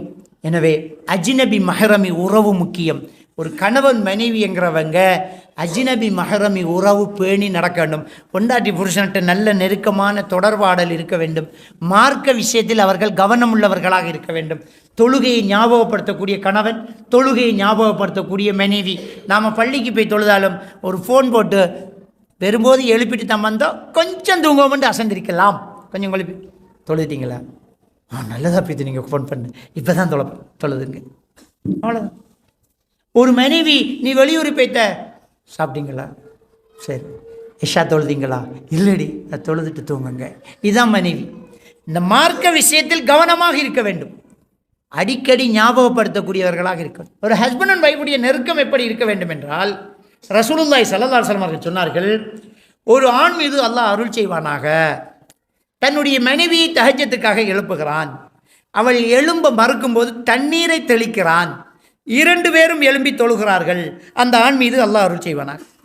ஒரு பெண் மீது அல்லாஹ் அருள் செய்வானாக, தன் கணவனை தஹஜ்ஜத்துக்காக எழுப்புகிறாள், அவர் எழும்ப மறுத்ததும் தண்ணீர் தெளிக்கிறாள், 2 பேரும் எழும்பி தொழுகிறார்கள், அந்த மனைவி மீது அல்லாஹ் அருள் செய்வானாக. இந்த ஹதீஸில் நம்ம ஒரு விஷயத்தை விளங்கணும். ஜாமத்தில் புருஷனை பொண்டாட்டி தஹஜ்ஜத்துக்கு எழுப்புற அளவுக்கு நட்பு. சரி, இப்போ விஷயம் அது இல்லை. எலும்பல்லண்டா தண்ணி தெளிக்கிறாள், தண்ணி தெளித்து 2 பேரும் தொழுகிறாங்க.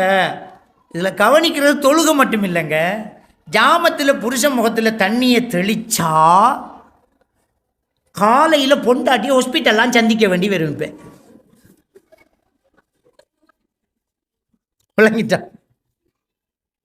சில நேரம் பொண்டாட்டிக்கு ஜாமத்தில் தண்ணியை தொளிச்சா புருஷனை காலையில் காணவே இல்லை, அது பல்லால ரத்தம் வந்திருக்கும். இப்போ நான் என்ன சொல்கிறேன்டா, ஜாமத்தில் ஒரு புருஷனுக்கு ஒரு பொண்டாட்டி தண்ணி தெளிக்கிறாள், சத்தம் இல்லாமல் எழும்பி மனைவியிடம் சொல்லி கொஞ்சம் அசந்துட்டேன்லன்னு நிலைமையை புரிஞ்சு அவங்க எழும்பி தஹஜ்ஜத்து தொழுகிறாங்க, கண்டிக்கல, இனிமேல் அந்த வேலை வச்சுக்காதீங்க மவளை அப்படின்னு சொல்லலை என்றால் அது எவ்வளோ பெரிய நட்பாக இருக்குங்கிறத கொஞ்சம் சிந்திச்சு பாருங்க. இப்போ உண்மையான அந்த நட்பு எப்படி இருக்குது தெரியுமா? நாம் இப்போ சேலஞ்ச் பண்ணுவோம், நம்ம போய் நம்மளோட பொண்டாட்டிக்கு இன்றைக்கி நடித்தாமன் தலையில் தண்ணியை ஊற்றினா சண்டைக்கு வராமல் இருந்தால் அது நல்ல குட் வைஃப். அப்படியே போய் பொண்டாட்டி புருஷனுக்கு தண்ணியை ஊற்ற எதுக்கும் கொஞ்சம் தள்ளி இருந்து தான் டெஸ்ட் பண்ணி பார்க்கணும். அவர் புலியாக பாயாட்டி அவர் நல்ல அன்பாக இருக்கிறார். ஒரு ஹஸ்பண்ட் அண்ட் ஒய்ஃபுக்கிட்ட அவ்வளோ நெருக்கம் இருந்தால்தான் ஜாமத்தில் தண்ணி தொளிக்க முடியும். அதைத்தான் இந்த ஹதீஸில் நாங்கள் பார்க்கணும். ஜாமத்தில் தண்ணி தொளிக்க முடியும். ஒரு ஆள் யாருக்கிட்ட வேணுமென்றாலும் நல்லவனாக இருந்துட்டு போகலாம். ஆனால் பொண்டாட்டிக்கிட்ட புருஷனும் புருஷன்கிட்ட பொண்டாட்டியும் நடிக்க முடியாது, தொடர்ந்து நடிக்க முடியாது. வெளியில் இப்போ நான் உங்கள் ஊருக்கு வந்திருக்கேன், நான் குடும்ப வாழ்க்கையை பற்றி பேசுகிறேன், மனைவியை பற்றி பேசுகிறேன், புள்ள குட்டிகளை பற்றி பேசுகிறேன், விளங்கிட்டா? அல்லாஹ் பாதுகாக்கும். நம்ம அப்படி இல்லை. சில நேரம் இப்படி பேசி போட்டு வீட்டை போய் இவர் பொண்டாட்டிக்கிட்ட தப்பாகவும் இருக்கலாம், பிள்ளைகளுக்கிட்ட அன்பு இல்லாமலும் இருக்கலாம். ஏன்னா அவங்கள்ட்ட ஒரு மணித்தேலம் தானே பேச்சு, இன்னொரு மணித்தேலம் அவங்களோட கழிச்சிட்டு இருந்துட்டு இன்னொரு மணித்தேலத்தில் பேச்ச 3 மணித்தேலம் நடிக்கிற பெரிய வேலை இல்லையே. ஆனால் எங்கே நடிக்க முடியாது? பொண்டாட்டிகிட்ட நடிக்க முடியுமா? நல்லவனா நடிக்க அசல் அங்கே வந்துடும். இவர் பெரிய பள்ளிக்கு தலைவராக இருப்பார், பெரிய சமூக சேவையாளராக இருப்பார், பெரிய அசரத்தாக இருப்பார், பெரிய ஆசிரியராக இருப்பார், பெரிய ஹாஜியாக இருப்பார். பொண்டாட்டிகிட்ட கேட்கணும் எப்படிம்மா அவர்னா, அவரை கதையை மட்டும் கதைக்காதீங்க, தயவு செஞ்சு கதைக்காதீங்க. சில நேரம் அவவை பற்றி விசாரித்தா சில ஆம்பளைகிட்ட எப்படிப்பா உன்னோட வைஃப் எப்படி இருக்கான்னு கேட்டோன்னு, நல்லா தானடா பேசிட்டு இருக்கேன், ஏண்டா பேய கூப்பிட்றாயன்னு. ஒரு பொண்டாட்டி புருஷனுக்கு கோல் பண்ணி கேட்டிக்காள், வெளிநாட்டில் இருக்கிறேன், என்னங்க நான் உங்களோட கனவுல வாரேனான்ட்டு. அன்பா இருந்தால் கனவுல வருவேன் தானே, நான் உங்களோட கனவுல வாரேனான்ட்டு புருஷன்கிட்ட கேட்டிருக்காள். அதுக்கு புருஷன் சொல்லிக்கான், இல்லைம்மா நான் ஆயத்து குறிச்சு ஒதுக்கி தான் படுக்கிறேன். அப்போ எப்படி நட்பாக இருந்திருக்காங்க? வெளியில் நடிக்கலாம், உள்ளுக்கு நடிக்க முடியுமா? இப்போ ரசூலுல்லாஹி ஸல்லல்லாஹு அலைஹி வஸல்லம் என்ன சொன்னாங்க தெரியுமா? கைருக்கும், உங்களை சிறந்தவர் யார் தெரியுமா? உங்கள் மனைவியிடம் சிறந்தவர், உங்கள் கணவரிடம் சிறந்தவர், அவர் தான் சிறந்தவர். சர்டிஃபிகேட் அவர் தரணும். இப்போ என்னை பற்றி இந்த ஊர் ஆக்கள் எல்லாம் அவர் நல்லா பேசுகிறாரு, நல்ல பொண்டாட்டிகிட்ட போய் கேட்கணும். பொண்டாட்டிகிட்ட போய் எப்படிம்மா அமித் மௌல எப்படின்னு கேட்கணும். அவர் சர்டிஃபிகேட் கொடுத்தா தான் நான் நல்லவன். எங்கே இஸ்லாம் வச்சிருக்கு வெளியே பாரு. ஒரு பொண்டாட்டிக்கிட்ட கேட்கணும் புருஷனை பற்றி, புருஷன்கிட்ட கேட்கணும் பொண்டாட்டியை பற்றி. வேறு இடத்துல எல்லாம் சும்மா அவ பயம் பண்ணுற, ஹபாய் போடுற, மௌலவியா பர்தா போகிற, அந்த மாதிரி புள்ள அந்த புள்ளன்னு நீங்கள் சொல்லலாம். அந்த புருஷன்கிட்ட போய் கேட்கணும் எப்படி தான் பொண்டாட்டி என்று கேட்கணும். அப்போ அவன் ஆயத்து குறித்து ஒதுக்கி படுக்கிறேன்னு சொல்லக்கூடாது. மாஷா அல்லாஹ், எனக்கு கிடைச்ச பெரிய பாக்கியம் என் பொண்டாட்டி என்று சொன்னால் அது குட் ஃபேமிலி, அது அழகான ஃபேமிலி. இப்போ இஸ்லாம் மார்க்கம் என்ன சொல்லுது என்றால், உங்களில் சிறந்தவர் உங்கள் சோடியிடம் சிறந்தவர். ஹைருல் அஹ்லிஹி, தன்னுடைய குடும்பத்தில் சிறந்தவர். மனைவிக்கிட்ட சிறந்த கணவன், கணவன்கிட்ட சிறந்த மனைவி, அதுதான் உங்களில் சிறந்தவர் என்று ஸல்லல்லாஹு அலைஹி வஸல்லம் அவர்கள் சொல்லிட்டு சொன்னார்கள். வஅன ஹைருன் லி அஹ்லி, நான் என்ற குடும்பத்துக்கிட்ட போய் கேளுங்க, நான் நல்லவன் தான்டாங்க. போய் கேட்டு பாருங்க என் பொண்டாட்டிகள், நான் நல்லவன் தான்டாங்க. அவர் சொல்கிறாரு, நான் நல்லவன் என் பொண்டாட்டிகிட்ட. இப்போ நீங்கள் முடிவெடுத்துக்கோங்க, உங்கள் பொண்டாட்டிகிட்ட நீங்கள் நல்லவங்களா? பெண்கள் முடிவெடுத்துக்கோங்க, உங்கள் கணவன்கிட்ட நீங்கள் நல்லவங்களா? ஏன்டா அசல் அங்கே சரியாக தான் இருக்குது, அங்கே மாறாது. அப்போ உண்மையான சுயரூபம் அங்கே வரும். எனவே ஒரு மனிதன் நல்லவனாக மாறணும், முதல்ல வீட்டில் மாறணும். காட்டில் வெளியில் ரோட்டில் எல்லாம் நல்லவனாக இருந்துட்டு போகலங்க. வீட்டில் ஒரு ஆளால் நல்லவனாக இருக்க முடியுமா இருந்தால் அவன் தான் நல்லவன். பொறுமையை கடைப்பிடிக்கணும், கோபத்தை அடக்கணும், பிள்ளைகளோட நெருக்கமாக நடக்கணும், பொண்டாட்டிகிட்ட கதைக்கணும், கூடுதல் நேரம் அங்கே இருக்கணும். ஓடுறோம் குடும்பத்துக்காக ஓடுறோம் என்று சொல்கிறோம். ஒரு விஷயம் புரியணும், குடும்பத்தை விட்டு போட்டு ஓடுறோம்ங்கிறத புரியணும். நாம் ஓடுறோம், உழைக்கிறோம், டைம் எடுக்கிறோம், ஜாமத்தில் வாரோம், சுபவுக்கு ஓடுறோம், திரும்ப உழைக்கிறோம், சேர்க்குறோம், கேட்டால் குடும்பத்துக்காக ஓடுறேங்கிறான். குடும்பத்தை விட்டு போட்டு ஓடுற நீ அப்போ இப்படியே ஓடி எப்போ நீ குடும்பத்தோடு இருந்து சாப்பிட போகிற? எப்போ நீ குடும்பத்தோட சந்தோஷமாக இருக்க போகிற? சிந்திச்சு பாருங்க. அப்போ குடும்பத்தில் நாம் மகிழ்ச்சியாக இருக்கணும். நம்ம மனைவி மக்களுக்கு போகிறதான் மற்ற சிலர் சேவை செஞ்சுட்டு ஊருக்கெல்லாம் அப்படியே இருப்பாங்க. வீட்டை பொண்டாட்டி பிள்ளைகள்கிட்ட உட்கார்ந்து பேசுகிறதுக்கு அவருக்கு நேரம் இல்லை. முதல்ல அதை செய்யும், அப்புறம் அங்கே கொடுக்கலாம். விளங்கிட்டா? ஒரு சிலர் ஒரு ஆஜி பெரிய வசதியானவர், அவர் நல்ல ஏழைகளுக்கெல்லாம் கொடுத்து, விதவைகளுக்கெல்லாம் கொடுத்து, அதில் ஒரு விதவி டைம்ஸ் பண்ணி, அந்த டைம்ஸுக்கு இவர் திரும்ப டைம்ஸ் பண்ணி, மற 2 பேரும் கல்யாணம் முடிச்சு கேட்டதுக்கு ஒரு விதவையின் கண்ணீரை துடைத்தேன் என்றார். திரும்பி பாருண்டேன், என்ன அவன் பொண்டாட்டி கண்ணீர் பெருக்கெடுத்து ஓடுது, அதை துறைக்க போய் இன்னொன்று பெருக்கெடுத்து ஓடுது. அப்போ என்ன நடந்தேன்டா, நீங்கள் நேரடியாக டைரெக்டாக போய் கொடுத்தீங்களே, அது போல் ஒரு ஏழைக்கு கொடுக்கணும், ஒரு பொண்ணுக்கு கொடுக்கணுமா, பொண்டாட்டிகிட்ட அவள் கொடுப்பா. நீ போய் கொடுக்க போனால் உன்கிட்ட மனசு மாறும். அவள் ஊற்றி தர டீயில் நீ வேறு எண்ணத்தையெல்லாம் கொண்டுருவேன், சூப்பர் டீ என்றுருவேன். அவ்வளோதான், தேவையில்லை. ஆம்பளை இல்லாத ஊடு, நீ எதுக்கு போன? பேர் என்ன? தர்மம் செய்ய போகிறோம். அது அவ போவா நீ இரு, அவ்வளோதான், தேவையில்லை. அப்போ அஜ்னபி மஹரமை உறவு பேணி மார்க்கத்தோடு இருந்து தன் மனைவியோடு பிள்ளைகளோடு நேரத்தை ஒதுக்கி பேசணும். இப்போ ஹலாலாக கல்யாணம் முடித்தா 2ஆம் கல்யாணத்துக்கு எதிராக நான் பேசலை. ஹலாலாக கல்யாணம் முடித்தா அது அவங்க மனசு. ஆனால் அந்த கல்யாணம் எப்படி நடந்தது தெரியுமா? பிள்ளைக்கு பதிவு வைக்கணுங்கிறதுக்காக கல்யாணம். அதைத்தான் சொல்லலாம், ஹராம் நடக்குது. எனவே நல்லது செய்ய போய் குளிக்க போய் சேத்த பூசிக்கிட்டு வரக்கூடாது. கணவன் மனைவிக்குள்ள நல்ல நெருக்கமான உறவு நட்பு இருக்க வேண்டும். மனைவி கிட்ட கணவன் சிறந்தவனாக, கணவனுக்கிட்ட மனைவி சிறந்தவளாக இருந்தால் அது ஒரு நல்ல மகிழ்ச்சியான குடும்பம்.